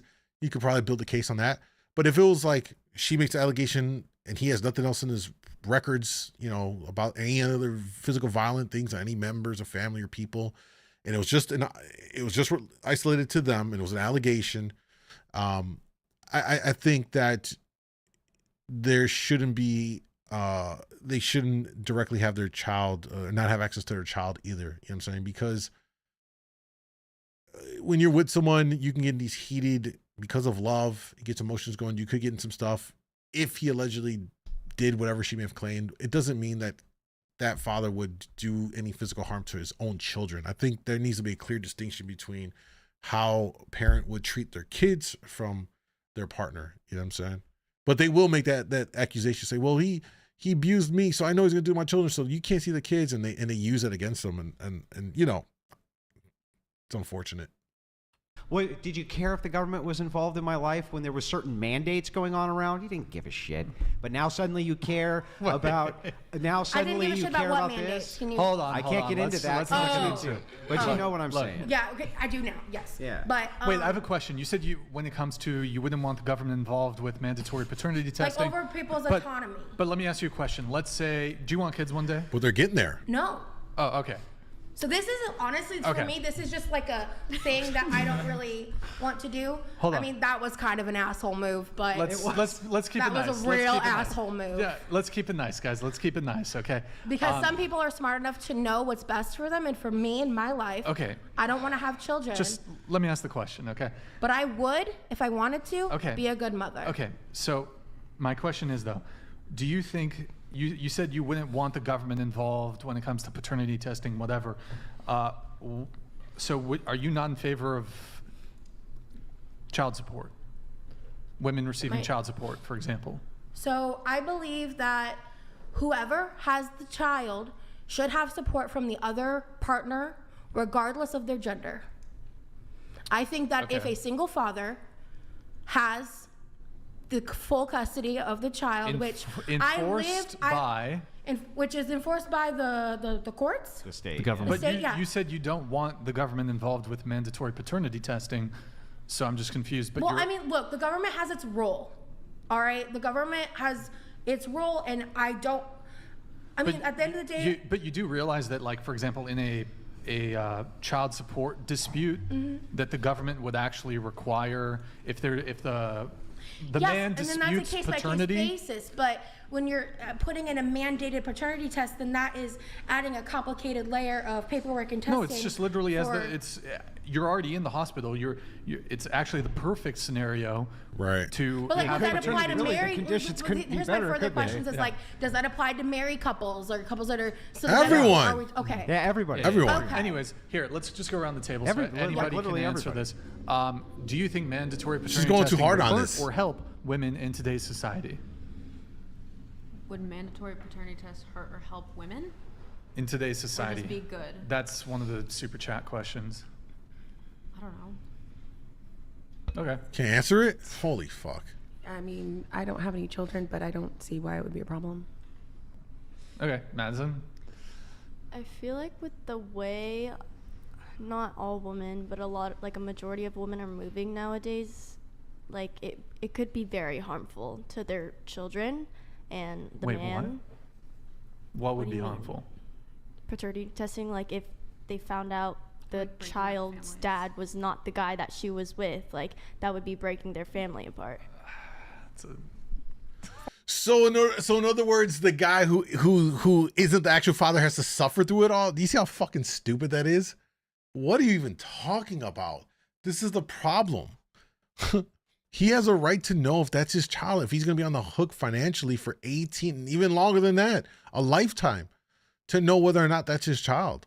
So her idea is like, oh, it would hurt the child. First of all, if they do it right then and there, within the first week of the child's birth, they'll know who the father is. It's the baby's infant. They don't have no cognitive, like they're not, they just want to suck on a boob and be coddled. They're not going to hurt the child at that point in their life. And you know what? That's on the mother. That's on the mother. Then she's got to answer for that when the child gets old enough. Where's my real dad? Well, what happened was, what? From a mandatory place. I mean, I see your point. I don't. What about the truth? No, I think the truth is great. I think, absolutely, But- everyone should know the truth. But I think it's going to be terrible for the children if the truth Oh, is so revealed. you're in favor? That's what are I'm you in saying. favor of with the way a paternity lot of women testing? are moving nowadays, they're like a lot of children aren't going to be having dads anymore. So it would be bad for women, but you don't object to paternity testing. No, not at all. Okay. I'm for it. So you acknowledge. Okay, I see. Are you in favor of that, Andrew? It sounds like. Oh yeah, yeah. I think that the rates of paternity which are lied about is wildly understated, and yeah, absolutely. I think that if mandatory paternity testing was done, there would be significant problems for women, but the kind of problems that I think they should see, which is responsibility. Forever inside of human society, men did not have this. Right. We'd never had the luxury of we had to always take the word of the woman as to paternity. We don't have to do that now, and we absolutely shouldn't do it now. And even if it's not mandatory, everybody should get one no matter what, always. I agree. Period. And just of course. And I have I have what I would consider 100% faith and trust in my wife. Mm-hmm. But I told her, Well, I also- told her these words exactly. You're going to get the fucking test, and if not, I'm out the door. Period. Well, also and that's not emotional abuse. Yeah. Well, they're also emotional Yeah, that abuse. would be considered emotional abuse. Exactly. How is that 100% trust and faith? I mean, it's your prerogative to do that, but Okay, well, it's not for her; it's for me. Yeah. Well, it's also That's there are not also trustworthy. cases where like the hospital jumble up trust. babies. No, it's not. It's as much 100% trust the as I can antithesis give of you. Trust. It's as much trust as I can give. Yes, a because woman. you can't confirm that. To There's no make way for a someone man to guarantee confirm that. something, that's not trust. Well, where's the trust back the other way? Just being like, okay, yeah, no problem. Wait, Andrew. If it was ever I mean, any yeah, resistance, that's how that works. That's how trust works. Yeah. Yeah. What is the what's the pitch to how would you say that? Because I feel like if I were to say that to a girl, I could see her like Bumping my down. wife or when I'm having kids. What could she? Get the fucking paternity What test. possible argument could a woman have towards asking you to get a paternity test other than it makes her feel bad? If she's unfaithful. Or like you don't trust. Other than it makes her feel bad. Yeah, you gotta remove could your the argument remove your feelings out of it. That's all their argument is. You didn't trust me, and it, like at this point, like respectfully, fuck your feelings, because it's you know the implications for what this means for me. A woman having a child, she knows it comes out of her body. She knows inherently it is part hers. Period.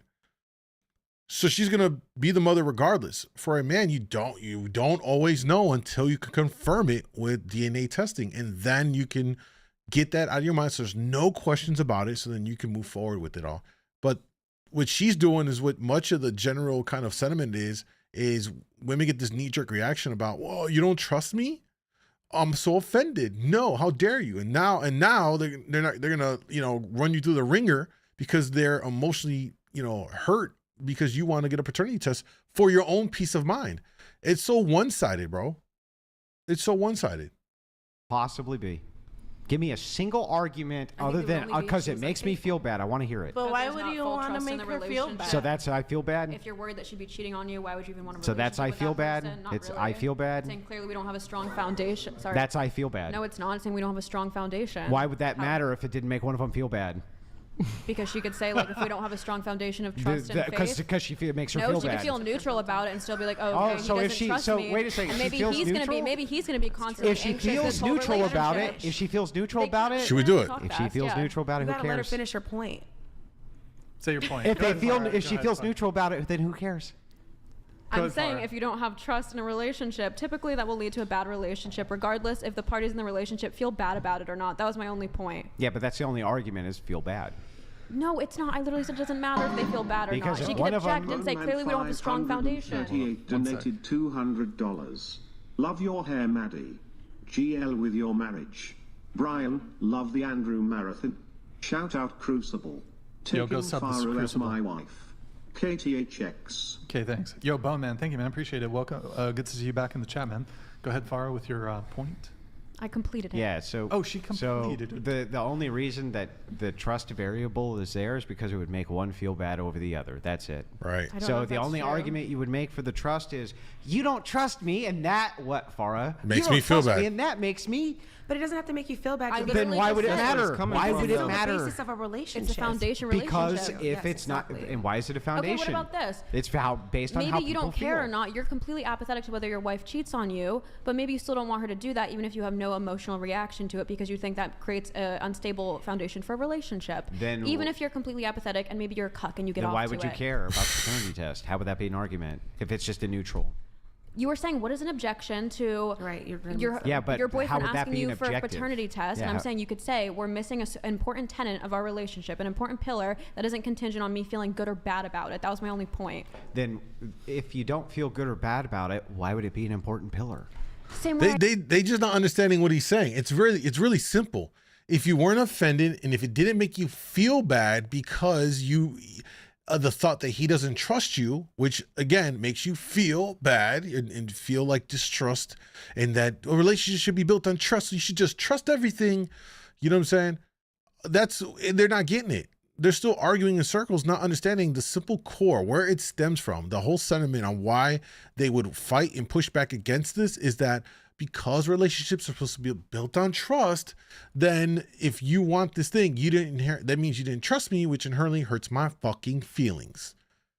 And that's why they don't want to do this. Instead of just being like, it's cool, I understand. I want you to know that what is so hard about if your man says, babe, listen, I just want to have peace of mind. I want to get the DNA test, If you are secure in who you've been sleeping with and that he is the father, and if you want to give him that peace of mind, he's asking, hey, listen, this will make me comfortable. What the fuck is the pushback? Because if women were to ask that from a man, they would want that from us. But when a guy wants some shit, this is what you got to face. I told you maybe if your wife's cheating on you, but you don't necessarily care. Wouldn't you agree that could have adverse effects on the relationship, regardless about how you feel about it personally? Those would be like the adverse effects that you would be talking about, are like her getting pregnant. No, not necessarily. Her giving you a VD? Even if she was infertile. Her giving you VD? What is that? Venereal disease? Jesus Christ. How do you not know what a VD is? I don't think those would be your only objections to your wife stepping out on you. I think how that makes you feel, then I don't understand the objective. You're religious. From your Christian purview, you could probably outline a plethora of reasons for why you wouldn't want your girlfriend or wife to be sleeping with other people other than it makes you feel bad. You'd probably think it has adverse outcomes. Yes, that's true. I could relationship. appeal to an objective standard, yes. Yes, and most people in relationships what appeal objective to standard are you appealing to? Usually the tenets of trust in a relationship. That's not an objective standard, it's a subjective standard. Most relationships subscribe to that. Obviously, people can deviate from that. But yeah, but that's a subjective standard. At the end of the day, the only reason you appeal to that subjective standard is because if I don't trust you and you don't trust me, one of us feels bad. I just told you there's many instances where you might not feel bad. There's not a single one of those that doesn't really boil down to it made the other person feel bad. And so your opinion feel bad. He just disagrees. No, you even created a hypothetical neutral. So you said hypothetically, what if neutrally it didn't make you feel bad for your wife to go out and do this thing? What would be her objection? Okay, what if I found out my husband cheated on me and I genuinely have zero emotional reaction to it, but I still want to dump him? Did I dump him because it makes me feel bad, or because I feel like we don't have a strong foundation because there's dishonesty and there's a lack of trust? I don't understand. Why do you want the honesty and the trust inside of the relationship if you don't care if he cheats? It's not about don't care. I can care without it making me feel bad. Yeah, but okay, so you care, but it doesn't make you feel bad? Yeah, that's wild. That could happen, yeah. How? What the fuck? Bro, she just be arguing to say shit that don't make no sense. How would you be with someone and then not have a feeling either way? That is the most absurd fucking logic. If any one of you is with someone, you care. You're invested emotionally. So if they were to do something that hurt you, you would be hurt. To think that you're with someone, they do something, and you're like, man, it doesn't really bother me, but I'm still gonna break up. What are you even doing involved with someone? Hey, she's not even making no sense. Jesus Christ, they just be talking to talk. You can't control your emotional response to something. Maybe you find out someone cheats on you, or you found out your husband, texted another girl, and you're like, okay, this violates my boundaries. And you would care about that because it makes you feel bad. People have boundaries that aren't always directly, purely correlated to their feelings about it. Oh, really? So if guy is texting and you don't care, That means it's not about don't care. It maybe doesn't make me feel bad. Oh, if it doesn't make you feel bad, then you don't care, right? I don't agree with that. You don't. No. So you care if a guy's texting another person, even if it doesn't make you feel bad. I would still care. Even if in that moment I felt apathetic about it, I would still end the relationship. Even if I personally didn't cry about it. Even though you didn't care. Even if I didn't cry about it or Why feel would you sad do or anything? insecure. Why would you do anything at all if you didn't care? Right. That makes no sense. That's the stupidest thing I've heard out of you tonight. Why would you do anything if you didn't care? She just argued to argue. My God, that is the dumbest shit I've heard in a while. The idea that you would do something without caring, get in a relationship with someone and not care, like, just, they gotta stop. The corner, go there now. Rika said they're giving me a headache. Oi. Oh man, listen, paternity test should be mandatory. Enough is enough with the shit. Give men the peace of mind and let them know what it really is. It holds them even more accountable in the law side of things. And give them that peace of mind so that they know that this is actually their child. We have the technology. It is literally a cotton swab away. Inside the mouth, swab, swab, swab, swab. Do it for the baby, done. That's it. It's not intrusive. It's not difficult. And I think more men should demand this. If you're a guy here right now, you 100% should demand this, make this clear in your situation, your relationship, that you want the paternity test. You know what I'm saying? Non-negotiable. Non-negotiable. You want to know before you put your name on that birth certificate that it's yours. You know what I'm saying? And if a woman gave a shit about you, she cared about you, and you express it to her in a way like, hey, I want to have this peace of mind, just so, so we're good, and if she ain't rocking with that, that speaks volumes. That's what I think. Yo, Deep, what's up, man? Thank you all for the gifts on TikTok. I do appreciate it. Nothing to hide. It should go without being said. You would think so, Shannon. You would think so. All right, let's see where we're at with it. All right, guys, I'm gonna let you pick this next one, but here's what we're gonna do for the rest of the night. Okay, real quick. We're gonna get to a police body cam video. There's 2 videos, but I'm gonna let you guys decide on which one to watch. Then we're gonna go over to Kick. I suggest you guys come on over now, kick.com, djmoondawglive. If you look underneath the video player, you'll see the URLs, kick.com/djmoondawglive. I can't watch these videos on any of the other platforms except for Kick. We're going to watch this Jubilee video, blind ranking men shortest to tallest. And then we've got another edition of The Button, which the last one we saw that was about high schoolers was so cringe. I'm almost kind of scared of watching this one because it was so cringe. We're going to do that, and we're going to open it up on a Friday night. We're going to get a little wild with it. I'm going to break out the truth or drink cards. You guys can make me pull a card with your with a charitable donation to make me pull these, and then I have to do it.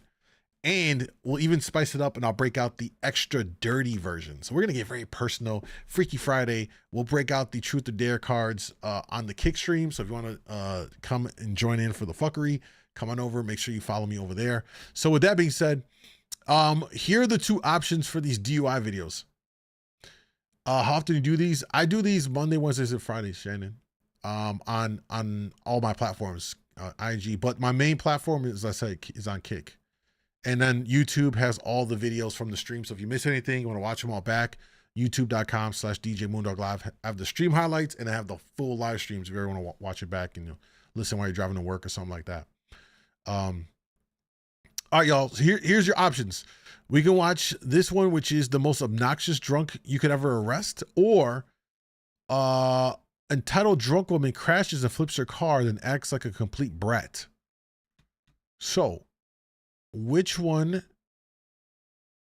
do we want to watch? They're roughly about the same amount of time. Any options here? Welcome back, Hydro. Heavenly Father, have mercy on the poor souls who have to deal with these women. Flip's car. I see Flip's car. The brat. All right, Flip's car it is. The people have spoken. All right, here we go. All right, y'all. Today, we're going to take a look at this video from Police Watch on YouTube. Check out their channel, sub to the channel, as we're going to watch some of their content here. Police body cam video. This one is an entitled drunk woman crashes and flips her car, then acts like a complete brat. Well, I'm guessing that alcohol has to be involved in this. Let's see how crazy this gets. Hello. Did you call? I don't know where the girl is that was driving. She's right there. Whose car is this? That's my grandson's, and it was parked right here. He Okay. hasn't went anywhere all day. All right. And Is everybody okay? V, what's up? Yeah, Okay. everybody's All right. okay. I'll just have you guys hang out over there for now, okay? All right. Was she in the car hanging out? Looks like you might have crashed your car, huh? She got them cheeks out. Hi. Yeah, I'm Rachel. Nice to meet you. Rachel, Eli, nice to meet you. What's going Nice on? to How'd meet this you. happen? I don't know. You're not sure? Yeah, It's your car? this is my vehicle. Yeah. First of all, you know what's always incredible? I have some family members that were in policing and all that. They will tell you it is incredible how drunk people wreck their cars and walk away from it unscathed versus people who are sobering into accidents and have the most severe and or life-ending, accidents. It's like this weird phenomena that's just a thing with drunk people. They survive these wild crashes. It's crazy. I mean, look at her. She seems, other than her already stumbling and you could tell she's probably drunk already, but the whole car is on its side and she's unscathed, bro. That's crazy. Well, how did it end up on its side? Do you know? Did it just... I mean, obviously it didn't just Right. by itself. I see a Bro. kid's seat. There wasn't the kid in here. When Oh this no. happened. No, Oh my God, bro. Obviously. She got a kid seat. What? Show me a woman that has a clean car. I swear to God. Yo, what does she got going on in here? She got Cheez-Its in here, wrappers, bras. I think this is a bra. Like, what is going on in her car? Is she living in this thing? Obviously, this didn't just happen by itself. Right. So that Were you driving it? I obviously was driving the vehicle. Okay. So She's snitching on herself. do you, Go ahead. do you Just need the always one ask for redundant Avatar's victory. questions, or you just ask questions? I just ask questions. I'm just trying to figure out what's going on. That's all. Yeah, It's I mean- Rachel, right? It is, Rachel. It's nice. Yeah. I was just driving down the road. Bro, how do you flip your car on the side? Vehicle. So were you going? How does Were you this- driving this way? Yeah, obviously. Well, That's the way the vehicle's facing. Why do you So, keep saying obviously? well, I mean, I think I'm just everything trying with to- this scene is pretty obvious. So I don't think It's pretty obvious. I'm pretty fucking smacked and I just flipped my car. I'm drunk. much left to. What? How? I guess. Did you just not see the car on the side of the road, or how did it end up getting hit? There was no car on the side of the road. There They said wasn't? body tension has a lot to do with it. I believe it. I believe it. Yeah. No. There was a car driving this way. I was clearly driving in my lane. Okay.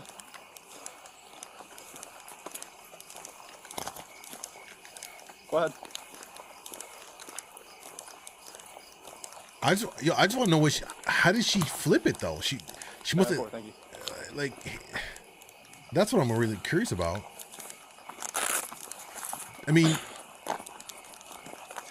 what I'm saying is, if she's coming down the road and it's still facing straight down the street on its side, you would think that if she hard turned and the car, cut hard left or cut hard right, and then it slid over on its side. But it's such a weird position for it to have been laid out like this. Like, I really am curious, what the hell did she do? She must have been going fast. Where are you coming from tonight, Rachel? I was coming to my friend's house on the south of town. On south of town? South. Yeah. The south side of town? South side of Yes. Eau Claire? Yeah. What's their address? Do you know off the top of your head? I don't know.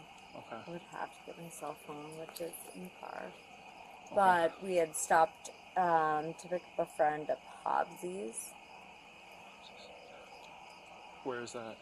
Hobbsy's is. She's so pattern she's so smacked, bro. town, but I don't know their exact address and not. Okay. super Was there anyone familiar in the with it. vehicle with you when this No, happened? there was nobody with me, and I can tell you, like, there was obviously, You had anything to drink tonight, Rachel? no, I You haven't. can just be honest with me. No, I It's not haven't. gonna it's not gonna incriminate you no, any further. Or no, anything no, like I know. Nope, no. Yo, I like how the cop says it's not going to incriminate you. The fuck it is. What are you talking about, dog? You got to stop. Stop the cap. Yeah, cop trying to talk her into the DUI charge. Like, it's so fine. Don't worry about it. It won't go against you. Yes, it will, bro. Nothing to drink, huh? She can't drink a Not later since describe it. 6 p.m. 6 p.m. So I would It's about a say, few hours though. yeah. Like, What did you have at 6? I had what we considered a beer What's up, Daniel? cocktail, Beer I cocktail. guess.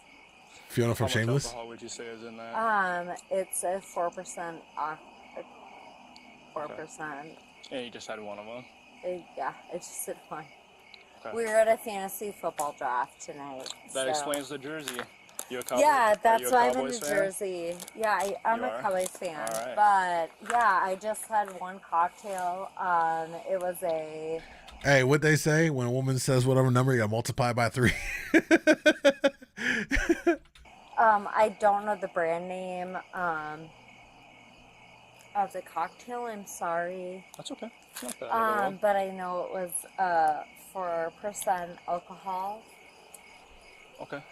Do you have any like issues with your eyes at all? Like, do you have any? No, I never don't had. Here comes the field sobriety test, y'all. Here we go. degeneration that I'm aware of. Do you have any? First and foremost, I guess I should have asked this a little bit ago. Are you injured at all? No, you probably should noticed have asked that right away, right? Yeah, you're right. I should have, but Yeah. I forgot. I mean, you were walking, so I was. It's okay. Wasn't. I mean, it's fine. Okay. So here's the deal, Rachel. So here's the deal. I just- won't answer any more of your questions. You're not gonna answer any more of my questions. No. Okay. Well, you don't have to if- answer anything. If you'd like Hey. to know, nope. Actually, I'll let you know what's going on from now, because Whoa! Wait a minute. Wait a minute. Did she just take control of the situation here? And she said, "I'm going to tell you what's happening from now on. I'm not going to answer your questions." Yo, let's see where this is going to go. you've superseded your rights of asking me questions. Hi, ma'am. Can I talk to you? Nope. And so any more questions you have, you can talk to my attorney. All right? What's your name? You can talk to my attorney. It's Rachel. He knows my name. Is it Rachel? I won't be answering any more of your questions. Hey, I'm not mad at it because when we see these videos, these places, most people yap everything to the cops and they self-incriminate.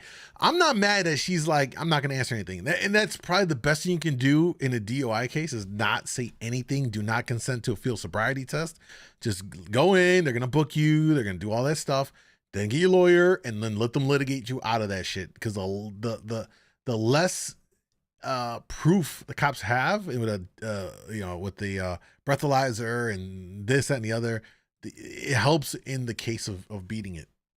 I think I've made that very clear. All right. Well, I'm just getting on scene. Yeah, here, so I don't know what's going on. I think I've made it very clear that any more questions anyone has for me. Why do you think you need an attorney right now? I think in general, any citizen that encounters a law enforcement officer outside of any normal circumstance should just refer that to an attorney. Okay. I ain't gonna lie. So any interaction with so a law I enforcement don't officer? think that any interaction you Seems and I valid. have beyond what him and I Where have. have you been drinking tonight, Rachel? Ooh, I like this. The cop threw in a question, try to finesse it. That was very slick how she slid it in there.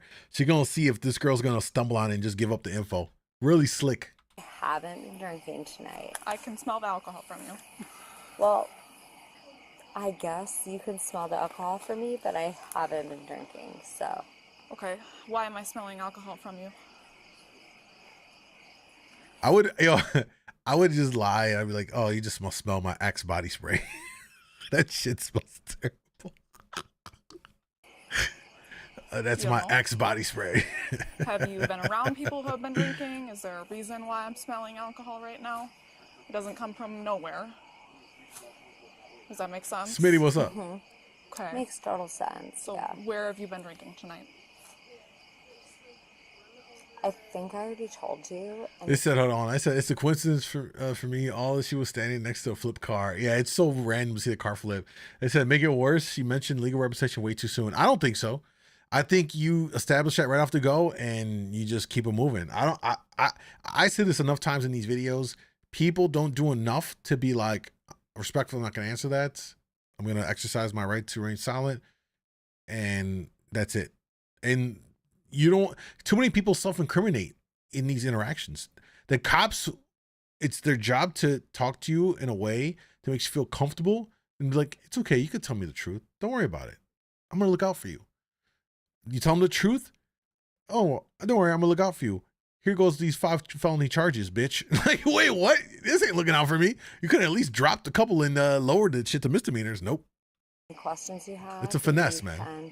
To my attorney. It's a finesse. Okay. Are Yeah. you?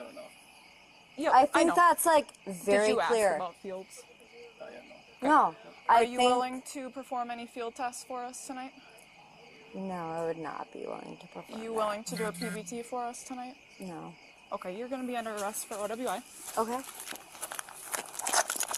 And this is what they're going to do. They're going to do this because they're going to go off of what they got, and that's fine. The idea is that you're not giving them anything else to add to it. They can't use some field sobriety information. They don't have no breathalyzer. They can't pull that from you. But I think in some states, I think there are some states where they could forcibly make you to do it, which is wild to me that they can do that. I think this is a violation, to be honest with you. You know, to take anything from your body, DNA, any kind of that shit.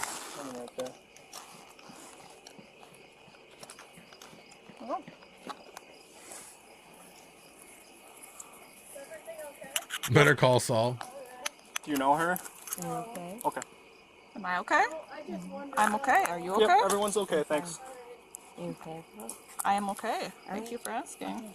All right, this one, your wrists are so tiny. I'm gonna loosen it up and we're gonna have to tighten it. Okay. Okay. You guys okay? Where do you live? I guess, or do you have a preference for who deals with your vehicle at all? She really standing, hey, she's standing on business. She ain't saying nothing. I respect it. Round of applause. I respect the energy. She 10 toes down. This is a rare occurrence that we've seen this, man. Super rare occurrence. I respect it. Standing on business. Like T.I.'s son. I stand on business. Do you have any weapons on you, Rachel? No. Okay. Do you have anything in the vehicle that you need to come with you? No. Phone, wallet, keys, anything like that? No, honey. Okay. All right. Ready? Okay. You ready? Let's go. You're fucking. Hey, it's okay. You're just doing your job, okay? All right. Focus What on is where she- you're walking, please. What's she whispering her?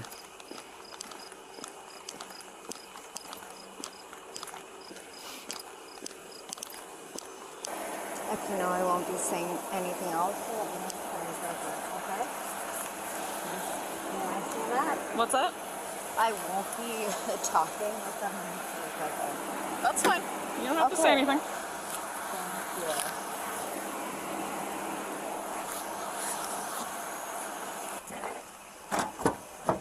you. Eric, what's up? She sobering up properly? Nah, not that quick. She's still pretty slapped. You're fine. Hey, you're doing that. Thank you. All right, put your feet in. Hey. I will give her credit. At least she's not belligerent. You know, you get those belligerent drunks that make it worse for themselves after the fact. The best thing she is doing is cooperating. Very strong mint gum in my mouth, and I have a terrible nose, and her breath reeks, dude. Yeah. So bad. Faster it's going, man. It's not expected. I know. I pulled up and I almost started laughing. Yeah. I'll ask her if she wants anything from the car. I already asked her. You did. Okay. Was Caller the owner of the struck vehicle? I'm not entirely sure. I just kind of told them to hang out while I was dealing with her until we got here, so I'm gonna talk to them See, I was a next. son or a butt whooping. Wouldn't mind dealing with that for me. Yeah. That boy is reverse I'll take care of hustling. all this. Yep. You can just tell in her eyes. Look at her eyes. She's slapped. What's up? You guys need to clear my car? Yep, we're calling a tow for it. Okay. Well, can you confirm that for me? What time you called it? What verbally? Called it? Yep. Verbally, please put that on the record. What time you called the tow? Thank you. 29. Okay. And what time was the accident reported to you at? And then verbally record that, please. Is she a lawyer? She is on it, bro. Is she a lawyer? Very judgy of you. Belligerent drunks have belligerent feelings too. Fuck belligerent drunks. So they're the worst. Kind of scared me when it first happened. Yeah, you guys hear it? I didn't. I was downstairs watching YouTube. I heard it. Cody, get upstairs! Someone hit your car. I'm like, what? Yeah. So where was it parked? Literally parked right in between these two trees here. So it launched it like 20 feet, huh? Yeah. Oh, okay. So now we know what happened. She went head on to the car parked. You see this in Fast and Furious though. She hit it, must have somehow rode up it enough to turn it on the side. That's so weird. You see that in movies, bro. I didn't even know that was like really possible in real life. Like, you know what I mean?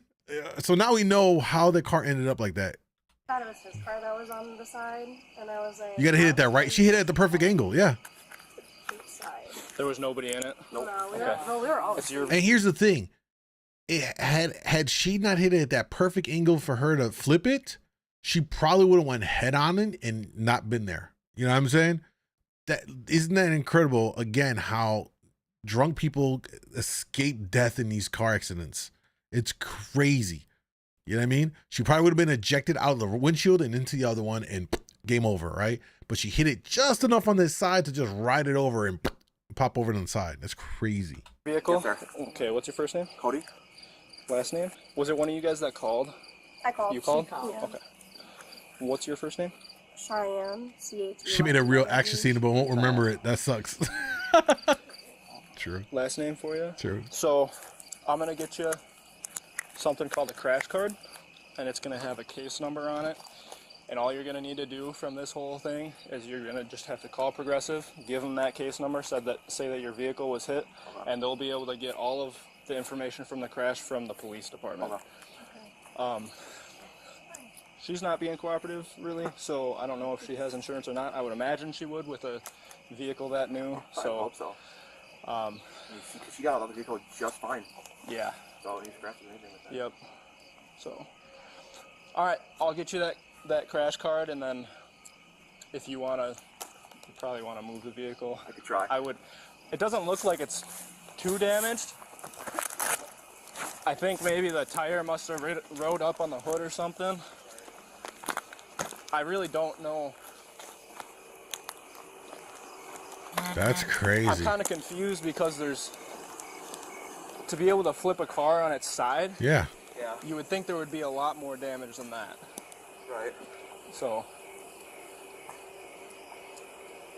Crazy. Yeah, very. I mean, you can see it right here. You can see right on this, right over the left wheel on the side. I don't even know what this area is called. But you can see the scrape right there. So, yeah, just weird. Just I've been working here for a little bit, and I don't think I've seen a car flipped on its side in a residential area before. Yeah. And if she were to try that 100 more times, she would not do the same thing.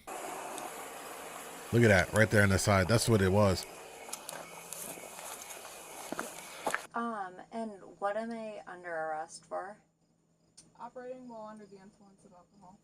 When you're drunk and get in an accident, your body is a relaxed state, almost limp. The body is able to maneuver how it needs to manipulate in order to avoid major. Yeah, no, I get that part for sure. Weird magic stuff happens when drunk. Leave people mesmerized. Facts. And is that assumptive or assured? I don't know what you mean by that. Is that an assumed offense or is that an assured? I still don't know what you mean by that. Okay, I didn't think so. It's okay.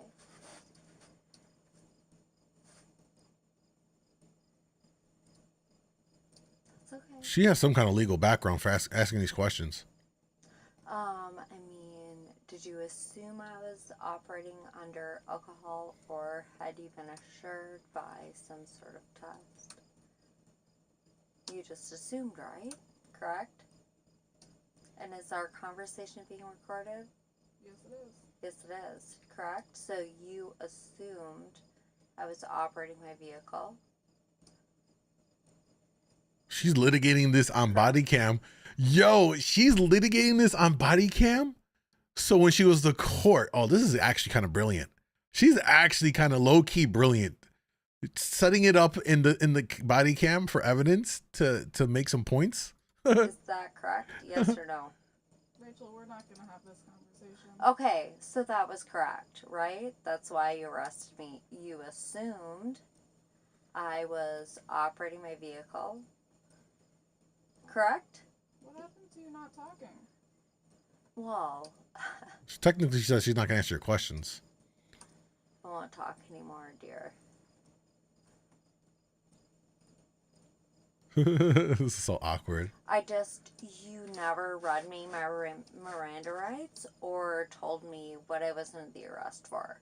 So I was looking for some clarification because my Miranda rights were never read. And you also never told me what I was under the arrest for. They actually did tell her. Do you remember that? When they cuffed her. When She has to be a lawyer? She has something. Told me what I was under the arrest for, or you didn't read me my Or she's like me and we watch enough of these body cam videos where we're like fake lawyers. We're like internet lawyers. Whatever I say is not legal advice, y'all. Miranda rights. Do you remember that part? I didn't think so. That's okay. It's okay. It's a bitch when you arrest a lawyer. Oh, she is a lawyer. Nah. Just kind of let you like walk into those things. But you didn't read me my Miranda rights, and you also didn't tell me what I was under arrest for. Do you remember that? And the best part was that was all on dash cam footage. She really going hard, y'all. This is crazy. I mean, it's okay. We all learn. She's trying to dog her out. The worst part is I'm not intoxicated, and I don't think there's anything else to say. But you do know when you arrest somebody, you have to read them their Miranda rights, right? You know that? And you know any arrest that you make without reading Miranda rights. Do you understand what happened here tonight? She's asking her questions like she's on the witness stand. I know. Do you not understand? Yes, internet lawyers. So unfortunately, to know the law different jurisdictions. Yeah, But you can't she is pretty calm. arrest someone without reading them their Miranda rights. Do you understand? You can, actually. Yep, you can. Well, I mean, you can. Of course you can. You did. They don't have to read it to you. They only have to read it to you is if they're going to question you after you've been arrested. So if they arrest you, they're not going to ask you anything. They could just do that without having to read it to you. Call my attorney. Nope, I called my supervisor. Why'd you call the supervisor? Oh, she's like, oh, we got a lawyer. We got to call the boss now. Call my attorney? Nope. Okay. You'd probably want to know. If you're going to charge me with drunk driving, wouldn't you want to, like, test my BAC?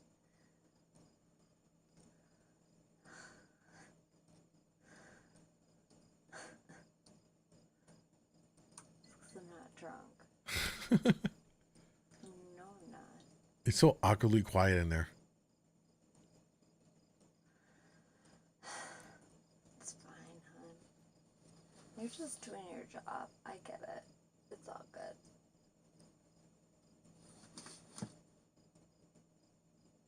But it's like not lawful.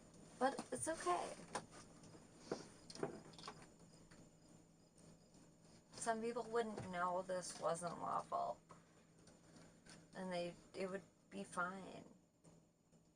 But like, you know, like, this isn't lawful, right? Alright, I have something to read you here. Okay. At the end of it, there'll be a yes or no question that'll need an answer to. Can you hear me okay? Yeah. Alright. Here we go. Operating privileges will also be suspended if a detectable amount of a restricted controlled substance is in your blood. Will you submit to an evidentiary chemical test of your blood? Yes or no? Before I answer this question, Number 163. I won't answer that until you say what time that you requested that at. No, I don't agree to any of that until I speak to a lawyer. Thank you. So you're refusing? I am refusing. Thank you. Alright. So one potential resolution for tonight is I have the discretionary option of releasing you to a sober, responsible party instead of taking you to jail. Is there, first question for you is there somebody who comes to mind who is a sober, responsible party right now? My lawyer. I'll bet. Say it. My lawyer.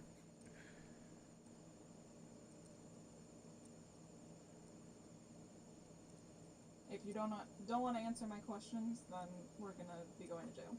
Yo, I actually kind of think that's okay. I think I know why she didn't answer that. It's almost like an indirect omission of guilt, right? Do you have a sober friend that you can call? Which means could imply that I'm fucked up. I need all that. That's actually, I actually didn't catch that. That's why I think that's why she didn't say nothing.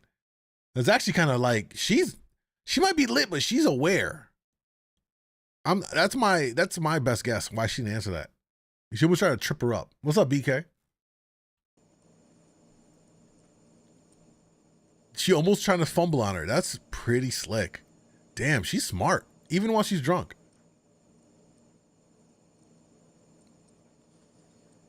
All right. Jail it is. My husband lives in Nebraska. Like, he's in Nebraska. My husband is in Nebraska. It's a verbal battle. That's where he works. Where he lives. You don't think she's drunk? She's on some kind of medication? She's loopy. I mean, it could be drugs. I think it's alcohol. Do you want me to repeat that for you? My husband is in Nebraska. That's where he lives. Okay? So, I'm a married woman, and my husband lives in Nebraska because that's where his work is. Okay? Does that answer your question? Maybe. I think that answers it. Oh, yeah. Yo. She's playing the mental game. So the cop said there's two ways we could play this. All right. People probably be trying to get you, bro. There's two ways we could do this. I have a discretionary ability to decide what happens next. We can go to jail, or do you have a sober individual? Do you know someone that's sober individual that can come down to get you? If she were to say yes, it could be used against her to, like, use against her in a way that admits that she is intoxicated, that she needs someone sober to come get her. Why would you need someone sober to come get me if I'm sober, right? That's like the logic. So she doesn't say anything. She doesn't say anything at all, refuses. Okay, you're gonna go to jail now. Cool. So then she starts saying, my husband lives in Nebraska. My husband lives in Nebraska. So she's trying to be like, I would call my husband, but he's not here. So he's trying to answer her. They're playing like mental. It's a mental battle right now, and she's pretty sharp. My husband is in Nebraska for work. She's not trying to give her any self-incriminating evidence against her for court. So when you ask me where a responsible party is, my husband is in Nebraska currently. Let's see if we get a conclusion here. Hopefully. All right, here we got the charges. Rachel was arrested in charge with OWI first. She was also cited for failure to maintain control, unsafe lane deviation, no proof of insurance. And it looks like we don't know whatever happened to the end of this situation other than her charges. I'm pretty sure she probably beats most of this, if not all of it. But goddamn, Rachel, a lawyer, kind of like outsmarting the cops in the whole process here of getting arrested by not incriminating herself. I'm not mad at it. I'm not mad at it. This is a very rare situation. I've seen this before. So with that being said, now that we watched this, y'all, I need you to comment down below.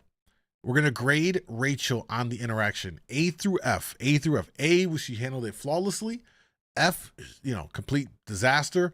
What would you grade her on how she handled this with the cops? What would you guys say? Sounds like when he left, now you don't know how to behave when he's gone. Shannon said F. Looper said D. Wait, really? I'm shocked. 61 said A++. Okay. She got an A+. Bagman said that. Okay. Yeah. Okay. Guys, she's been here before. She's a lawyer, apparently. BK said A. F. Guys, there's no question about this that specifically how she handled this in an inebriated state. She definitely did everything that she needed to do to protect herself from self-incriminating. I think this is a A, man. Like she didn't give him the field of sobriety. She didn't give him the breathalyzer. She didn't consent to this. She didn't fall for the, is there anybody else we can call that's sober to come get you type thing. She like 10 toes down, stand on business. You know what I'm saying? And like, this is a rare, I'm not saying that to condone drinking and driving, but as it pertains to like, she did everything she needed to do in her best interest. Cops get an A. They handled it very professionally, were respectful and treated her fairly. I think that's automatic. They get an A. But I'm just surprised that she carried herself and didn't allow herself to snitch on herself and get her jammed up. You know what I'm saying? That's what I think. All right, guys, here's what we're going to do next. We have another, we're going to do this. Well, here we got another body cam video we may go through. We also got this one, blind ranking men shortest to tallest, which is going to be crazy. And then we got a new edition of the cut, the button on the cut. This is what high schoolers, I'm almost kind of cringing at what this is going to be about. We're going to kill the Instagram and the TikTok stream, y'all. So if you're on Instagram or TikTok and you're enjoying yourself, come on over. We're also going to break out the cards here in a second. We're going to do the truth or drink cards. So, $2. I'll pull out one of these cards. I have to answer it. And we'll do like $5 for the extra dirty one. You're going to really get to know me like with all this crazy, questions, all that stuff. So come on over to kick.com/djmoondawglive. Follow your boy over there. If you miss any of the streams, they're all up on YouTube at djmoondawglive. If you're on Instagram, I've got 2 channels on my IG page that you could join that have content updates. Also, I've been sharing a lot of gift ideas for those of y'all that are looking for gifts for your guy, for your girl in your life. So check that out too if you're struggling, especially fellas. Y'all can really suck at getting gifts, so I'm trying to help y'all get some gifts that your girl will actually enjoy, and then she's gonna give you some punani, and then you could be like, "Thank you, Moon, you helped me get some." All right. So if you're on TikTok or IG, come on over to kick.com/djmoondawglive. If not, I will see you guys on Monday for our return stream. I'll be off on the weekend. All right. For those of y'all still on Kick and YouTube, stay with me 1 second. All right. Let's kill this stream and kill this. 1 second. All right, cool.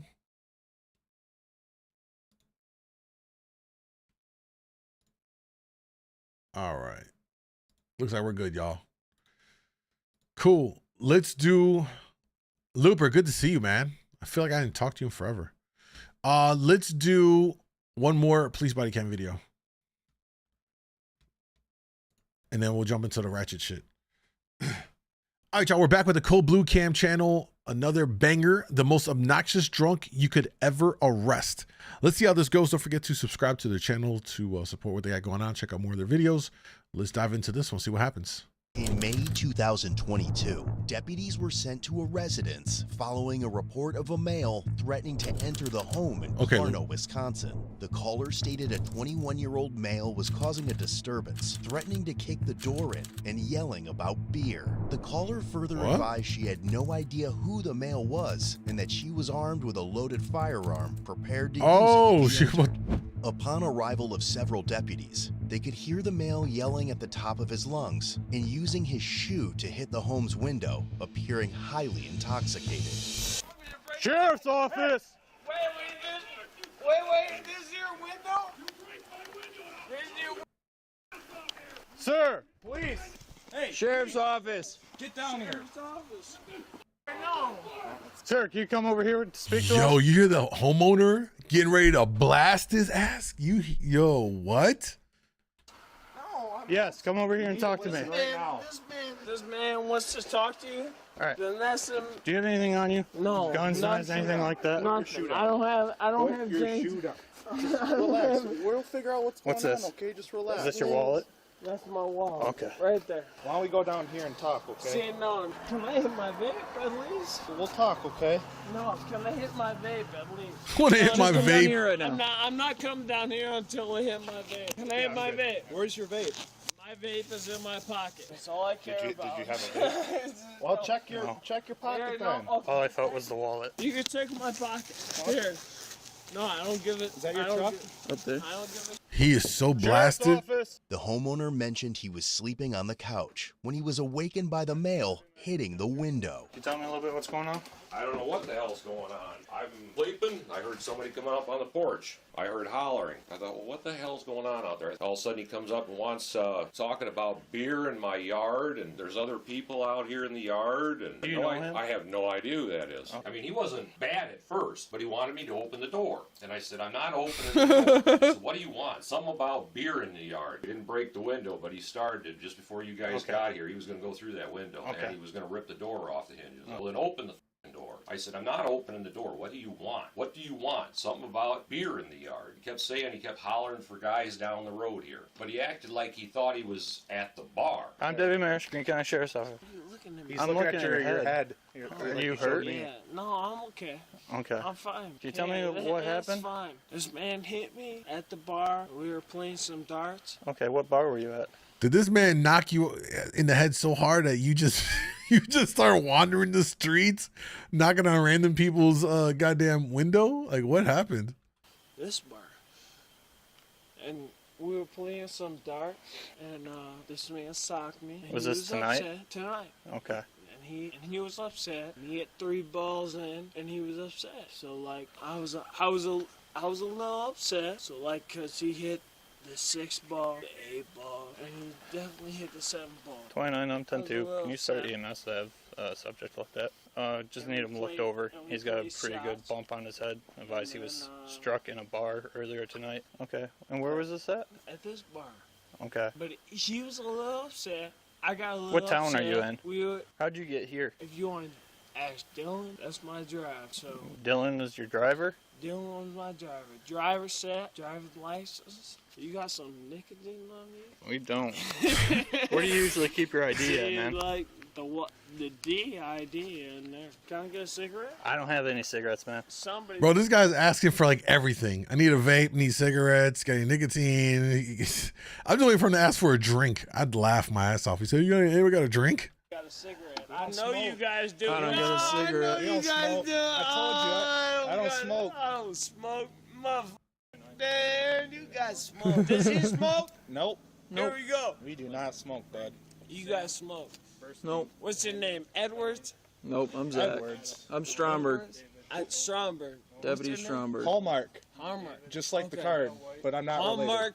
Stromberg. Yep. So you said the fight was over you guys playing pool? The shot was over us playing pool. I thought you told me it was over who gets the most drunk. See, the guy who told you over most drunk, that's not a real story. We drank over real drunk, and this man hit a 13, this man hit a 15, and I hit double 20s all day. Double 20s. You said you don't live here? No. How much are you drinking, my bud? I drank 2 beers, and then I drank a couple shots here. Maybe 2, 3 shots. So, I mean, you can stay here on the corner. I'm not going to drive. Okay. So it doesn't matter. That's fine. It doesn't. That's probably the best thing he has going in his favor is the fact that they didn't pick him up in a car. So technically, like walking around drunk, yeah, they probably just, either put him in the hole to sober him up a little bit, worst case, maybe give him a little ticket. So right now, he's not really in a terrible shape. The homeowner, unless he's going to press trespassing, which I doubt, they probably just give him the fuck out of here kind of a thing. They're probably, right now, he's in a good place. But he is absolutely obliterated. Doesn't matter because I already saw you on the corner, so it doesn't matter. I mean, I'm gonna get my guy. I'm gonna get him to drive. Cause we're gonna go back in here and have some more drinks. Whatever you say, you're not gonna say shit. That's the point. This man can be your supervisor, but you're not gonna get shit. Okay. What do you want? What do you want? You want 3 shots or 2 shots? 1 shot of so, what? I mean, 1 shot of what? Your cop is right there. Your cop is right there, and your cop is right in the corner. What do you want? Just to make sure you're What good. do you want? That's what I want. No, that's not what you want. Yeah. What do you want? We're just here to make sure you're No, okay. it's not. That's not to make sure you're good. What It's do starting you to get want? belligerent. Shot? No, I'm good. You I want can't. a rebuttlement? I'm good. I can't. I'm working. You're good. I'm good. I So can't. I can go back in the bar. No, not I yet. can go back in the bar? Nope, this isn't a bar. That is a bar. Right there. That's a bar. This So is what do someone's you want? house. What do you want? Right now, What do we're you going to want? have EMS come take a look at you for your head. Okay. Make sure you're all right. That's fine. So that's what we're waiting on right now. He's getting all right? aggressive now, y'all. A couple on my head. Makes no sense. You got a good bump. No, You got a no, huge you're bump. good. No, f you guys. You guys don't have no injuries on my head. And I promise you, as soon as I call the EMS, there's no injuries on my head. Okay. Can I hit my neck? I don't have your neck. I can get my EMS? No, you're not going inside. No, I can go inside. No, you because can't. the EMS allows me to do that. So My boy's so zooted up, he don't even realize that's a residence. It's not the bar. He's cooked. He is so cooked, y'all. if you deny me my arrest to go there, then I call the EMS. Nope. Just have a seat for me. Have a seat for you. Just stay down for a second. That's not. I can get the EMS boys to come out here right now. EMS boys. Boys come out here right now, and you know that. Okay. So I mean, if you deny me, then okay, fine. Just sit down. Have a seat for me. Then I'm gonna call the f***ing boys. You don't have to call anyone. We already have EMS I'm coming. calling the boys, just so you know. You have a seat for me. This is gonna turn bad, y'all. Nope, This- we're not No, doing if that. you- Nope. if you doing that. Go ahead and place your hands behind your back. No. Just relax, all right? Just relax. No. That's not how it goes. Relax. That's not how it goes. No. I want the boys out here until I speak. 29-1 detained. I want the boys out here to speak. What boys? Can I sit on the f***ing stairs at least? You can sit on these. Sit right there, Fine. right where you were. That's fine. Just have a That's seat. fine. Go get them a call. Okay. Right now. Your friends No, aren't- it's not a okay. They called It's us. You literally go in the no. F you. They called us. You go in the because of bar. you, so. You go in the bar right now, and you f***ing get the boys out here. I swear to God. Okay. No, this is it's not. someone's house. It's not. I swear to God. Oh, it's like okay. No. It's not that. You go get the boys out here right now. He's I swear to God, go get the boys out here and I'll file a lawsuit. And I'll literally win. That's how you know that. I win. He keeps saying the boys. I can't help but think about the Rock Boys in the house tonight. We in the how. Okay. I win. He's That's beyond how you hammered, know bro. you're going up there. Do you want to lose a lawsuit? Do you want to lose your badge? That's your right. If you want to pursue a lawsuit, Okay, go fine. for it.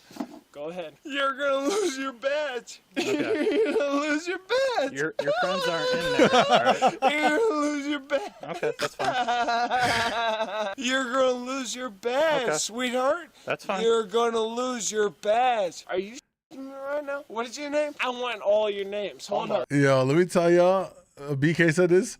They have patience for that. Drunks can be annoying. Oh, 100%. If you're sober and you're around somebody that's drunk and they're like belligerent, I don't think there's anything else more annoying than that. It really is. It really is. Hold up. I'm Just staying down. stay down. Sit down. I'm sitting Stay down. there. I just told you my name. Hallmark. Hallmark? What's your Stromberg. name? Stromberg? Marish. Marish? I'm gonna fuck you up. I'm gonna fuck you up. He just made a mistake. Now they're gonna use that and say that he threatened them. Oh man. Yep. Well, you were doing okay for the most part, buddy. Now you've threatened cops. Now they're gonna use that as a charge. Jesus, where the f is your sergeant? What's your name? Marish. Marish? Can someone give me a cig? Jesus. None of us smoke, dude. None of you. Nope. Can I get the cig? I know you guys got the cig. I know you guys got the cig. Come on now. I mean, I'll get my guys out here. Dylan's not in there. Because I'm not drunk. And I'll blow a .2 and I'll blow a .3. Are you? Bro's gonna blow up 8.0. Like this guy's all the way out of here. Young said he gonna wake up tomorrow and be like, I fucked up. Yeah. He's after his names now. Does he remember his own? Probably not. Me right now. You guys are f***ing dumbasses. God damn. Can I hit the Nick sig? None of us have it. We can't give you something we don't have. I have the Nick sig. This man right here have it. You have it. You have it. So is this really about to happen? You're really about to charge me. Can I get some? Is that a bonus for you? Is that a bonus for you? Yeah, it is. That's a bonus for you. That's a bonus for you. That's a bonus for you. They can pull up. Watch it. EMS arrived and tried to assess the male suspect, but they refused to transport him because of his continuous uncooperative behavior.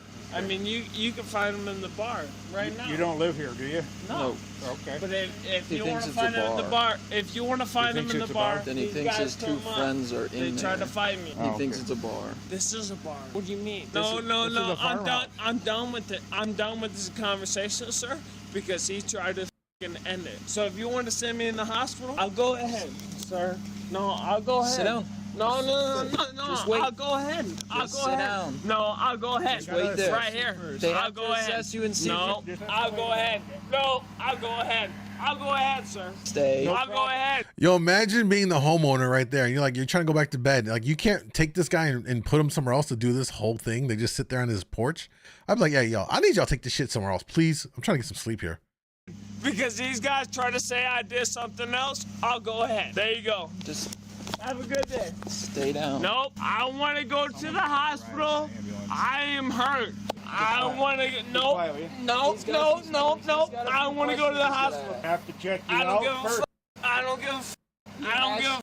No, it doesn't matter if you have to check me out first. Man, my leg is itching, man. My leg is man, my leg is hurt. My leg is hurt. I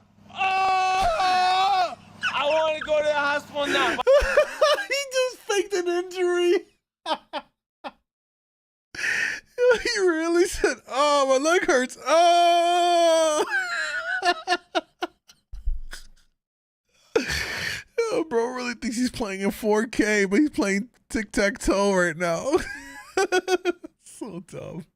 My leg is itching. My leg is itching. My leg is itching. My leg is itching. Look at the cop. My leg is itching. My leg is itching. Let's go. No, man, my leg is hurting right now.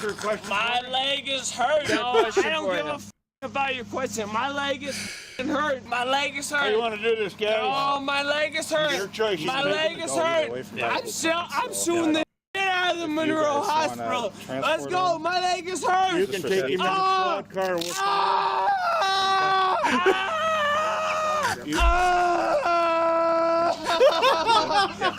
Someone get him an Academy Award. Oh my God.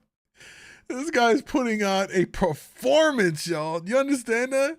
What an just bravo. What a performance. I mean, Jesus.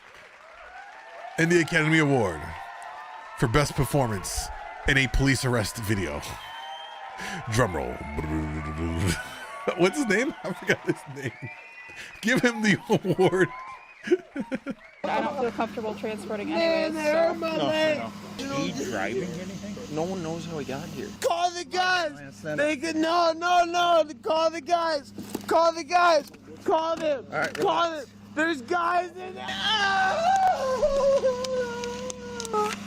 There's guys in there. As deputies tried to escort him to the squad car, the male suspect voluntarily gave up control of his legs and refused to cooperate. All right, can you stand up and walk?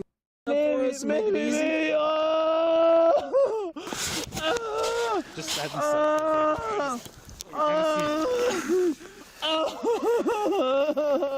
Go ahead. Oh my God, you called police? No, I'm sitting here. What? That's the ambulance? I want to go to the ambulance. I want to go to the ambulance. If you don't send me to the ambulance, I'll sue the shit out of your company. Okay. No. Well, you didn't want to go before. You don't touch me. You don't touch me until you send me to the ambulance. Until you send me to the ambulance. Until you send me to the ambulance. No. To the ambulance. I'll go to the police officers and I'll send it another night. Here. I got it. Don't worry. Don't pull my feet. Here, no. I don't want my seatbelt on. I don't want my seatbelt on. We have to. Watch your knee so I can shut the door. That's fine. No, it's gonna hit. No. If you hit my knee, go. Nope. Put your leg in. I don't give a hit my knee. Put your leg in. Hit my knee. Put your leg in. Hit my knee. I'm not gonna hit your knee. If you push my knee, I'll hold it in court. That's fine. Just so you know. So push my knee. Put your knee in. No, if you put my knee in court, blasted. That's how it goes. So you better hit my knee, and you better f***ing wish. No. Stop fighting me. Push it. And put your knee in. No, it's not. It's not about fight. Push it in. Push it in. Push it in. The f***ing knee is ready. Here, tell him to push it in, officer. Why There you go, put your knee in? sweetheart. No, there you go, sweetheart. Put your knee inside the No, vehicle. that's not sweetheart. No, it's not. It's not about putting me in the video. In the vehicle, not In the video. vehicle, in the video, it's the same. You are in the video, bro. In 4K. We see you, brother. We see you. You're funny as hell. You're funny as hell. You're not getting anything. No. If you force me over, okay, fine. Okay, I'll send that to my lawyer. Don't worry. I'm sending that to my lawyer. That's fine. I'm sending that to my lawyer. I'm sending that. Stop fighting me, If you punch man. me, I swear to God. I'm not gonna punch you. You're not gonna punch me? No. No, I'm not putting my foot in. I'm not putting my foot in. I swear to God, I'm not putting my foot in. Look at me right now. Colin, look at me. I'm not putting my foot in. Another way to do this. If he punches me, I swear to God, I'm filing a lawsuit. There you go. There you go, sweetheart. You're not done. No.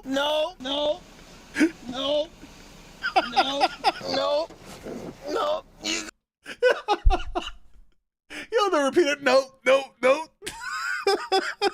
What is this guy? Oh my God. Oh my! I thought we done seen some drunk ones. Remember, not one of my most recent videos. I covered the drunk guy in Florida, right? I thought that was hilarious. This guy's a contender for the #1 drunk spot. You can pull me all you want. Nah, yeah, you can put me on my fucking good light, sweetheart. Good light, sweetheart. Stop resisting. Stop resisting what? All right, here we go. Look at you, dumbass. You want to fucking take me in? I've seen you. This guy's hilarious. Uh-oh, and there goes the... Because of his extremely disruptive behavior, several deputies and city officers responded to assist. Loud, uncooperative, refusing to walk, stuff like that. You guys ready? Yeah. Here, Right. Josh, no, Josh and John, I heard it. Josh and John have been gambling on your money. Look them up. Look them up. No, the fucking seatbelt is off. Josh and John have been gambling on your money. You're in the ER. Look it If up. you keep up this, if you keep this up, you're getting charged with DC. Josh and John has been gambling the state police money. Josh and John has been gambling. No, I'm fine. Look it up. No, Josh and John has been gambling your money. Watch this. Watch this. Watch. Yeah. You. Don't kick me. Inside the emergency room, he remained consistently loud and vulgar, yelling at anyone who attempted They're gonna to strap speak him. with They're gonna strap for him down, ain't several they? Hours. Other patients nearby were also being disturbed. I think the best thing they could have done is put him in the sober tank. You know what I mean? Let him rant in the drunk tank, sober up, and he comes crashing down, and oh, I hate my life. Where am I? No, I don't give a. You're in the ER. Shut If the you keep this up, you're getting charged with DC. It doesn't matter. What's going on? What? What's going on? What's going on? Yeah. I got out of the fucking police car. This man is fucking stealing from my taxes. No, I don't give a. Okay, I'm here. I'm here, and he's stealing from my taxes. Regardless. What's your name? Deputy Marish. Deputy Marish. Yep. Go yourself. Okay? And you too. What's your name? I don't want to push me. I don't want to push me. Okay, so what's his name? We have to do an evaluation. Yeah, And that means that drunk. we're gonna. I'm drunk and I'm high. Okay. So there you Ah. go. So I don't give a He's high. I thought that the drunkenness was. I knew something didn't add up here. He's high on what though? Is the question. If you medical me, I'm not doing it. Okay. So you take him back to my household and you talk to my parents. Well, we're not gonna do that. Well, then you call my parents here. Okay. Why do I have 3 cops and fucking 4 state troopers by me? What did I do wrong? Here. No. What did I do wrong? What did I do wrong? I want to know the answer. Just stay there. No. I mean, I think at this point they got him for what? At most disorderly conduct is what I'm thinking right now, right? Because he wasn't operating a vehicle. He was on foot. He's been loud, belligerent. That alone doesn't warrant anything. Him not necessarily cooperating after they detained him and arrested. Even then, I think they said they detained him. So they didn't even say he's under full arrest. Yeah, but when they first put him in cuffs, they said we got one detained. So I don't even think they said that there is an actual arrest at this point. They're just, I think this is just to make sure he's like okay. You know what I mean? Like a health, like a wellness at this point. You know what I'm saying? No, I'm in my seat. I want to know the answer. That's the law. I wasn't there, man. No, that's the law. There. That's the law. What did I do wrong? Sounds like a question for guys in brown. I wasn't there. No, it's not about the crescent or the place you were at. No, where was I at? You were at a house. I was at a house. Yes. No, I was at a bar. No, you weren't. You were at someone's house. No, you have to call my friend right now. No, we don't. Then I want the sheriffs out, and I want only the Freeport police in here. You're in Monroe, Wisconsin. No, I'm not in Wisconsin. Oh, yes, you are, sir. Monroe, Wisconsin. You don't call my friends? Who are your friends? It doesn't matter. It doesn't matter. can we call them? You all go away until my friends go away.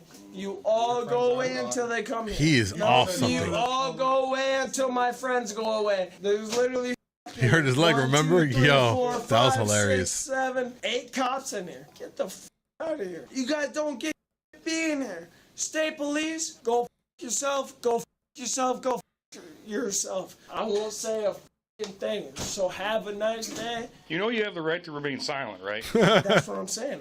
I'm remaining silent. I'm literally going silent. I ain't never heard a cop remind someone, hey, you do know you can remain silent. He's like, I am silent. Nah, bro, you are definitely not silent. Best interest to remain That's silent. the best thing. Go Okay. yourself. If you don't stop with the swearing and the yelling, you're going to get charged with an additional count of disorderly conduct. What's the good disorderly conduct? For being loud, yelling, and using profane language in a public place. That's such a petty fucking case. That's not even worth. That's like a frivolous charge. You pay a fine for that. It's not even the. the room. This is my right. Okay, fine. No, it's not. Here, no. Here, get a nurse. I mean, this is right to free speech. Get a nurse. Get a nurse. No. Get a nurse right now. Get a nurse. Nurse. Can I get these cops out of this room, please? No. Can I get 3 cops out of this room? None of these cops. He's trying to work his way down. We got to at least get 3. Which one of you are f***ing state cops? None of us. Nope, I'm a deputy. County? You're a county? Yep. Get the f*** out of here. You get the f*** out of here. You get the f*** out of here. If you want me to f***ing file a suit, go ahead. Well, that's your right to do that. Get out of the room. I'll win. Why do I have so many cops in the room? What the f*** did I do? What did I do? Not that even a cop, Nothing? so I don't know. Nothing. Why the f*** do you have a mask on? Jesus, be a pussy. You need to stop being... He called him out for wearing a mask. All right. I need a law right now. No, if any doctor suits me or anything suits me, I need the law right now. Is there anything being against you in this room? Anything whatsoever?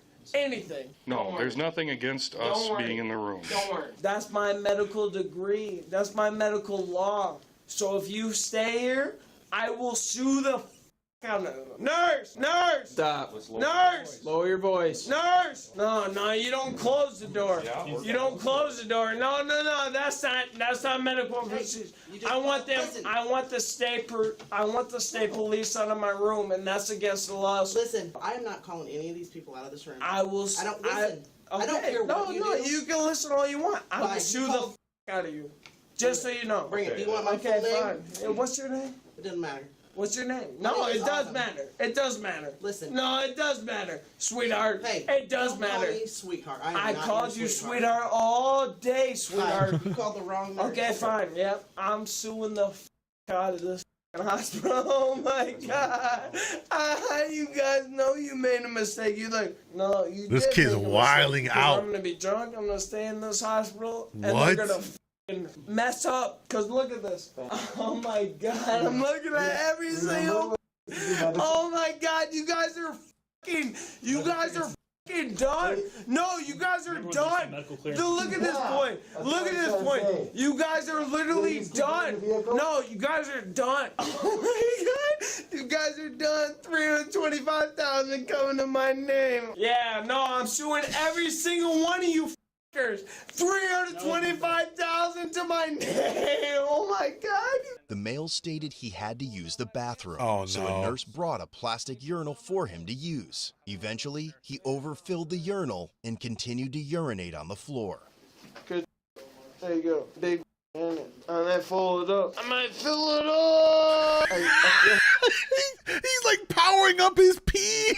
Oh my God. Yo. My dick touching that. No, I got more. Hey, if you want more, you got more. This is all over, bro. We're cleaning it right now. Thank God. Like, I'm not. Yo. He like powered up to go pee. This is now out of control. This is now the craziest drunk arrest I have seen in any body cam video to date. To date. A bad guy. I'm not the guy you should be looking for. Honestly, I could name you 6 guys right now that sells me weed. Welcome to the show, sweetheart. It's f***ing Illinois. My mom f***ing runs DCFS. Do you want it? Child Protective Services. Look at you, dumb. Look at you. I'm 21 years old and I graduated college.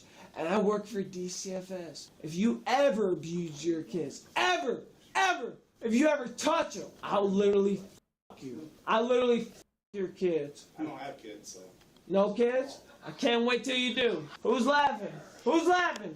No, who's laughing? Tell them to come in here. If they have kids, I'll literally f*** them. Just so you know, if you have a 19 or an 18-year-old, that's mine.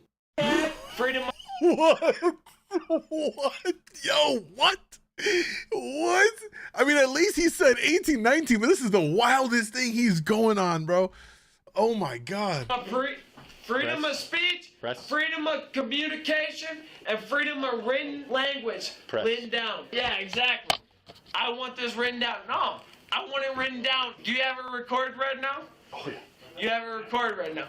Okay, you want, what's your name? Here. Here, no. Lay down. Sit Dude, back. Lay down. Do my thing, man. Let me. What's your name, sir? Put it in the f***ing microphone. No, say it. Hey, say it, mother. No.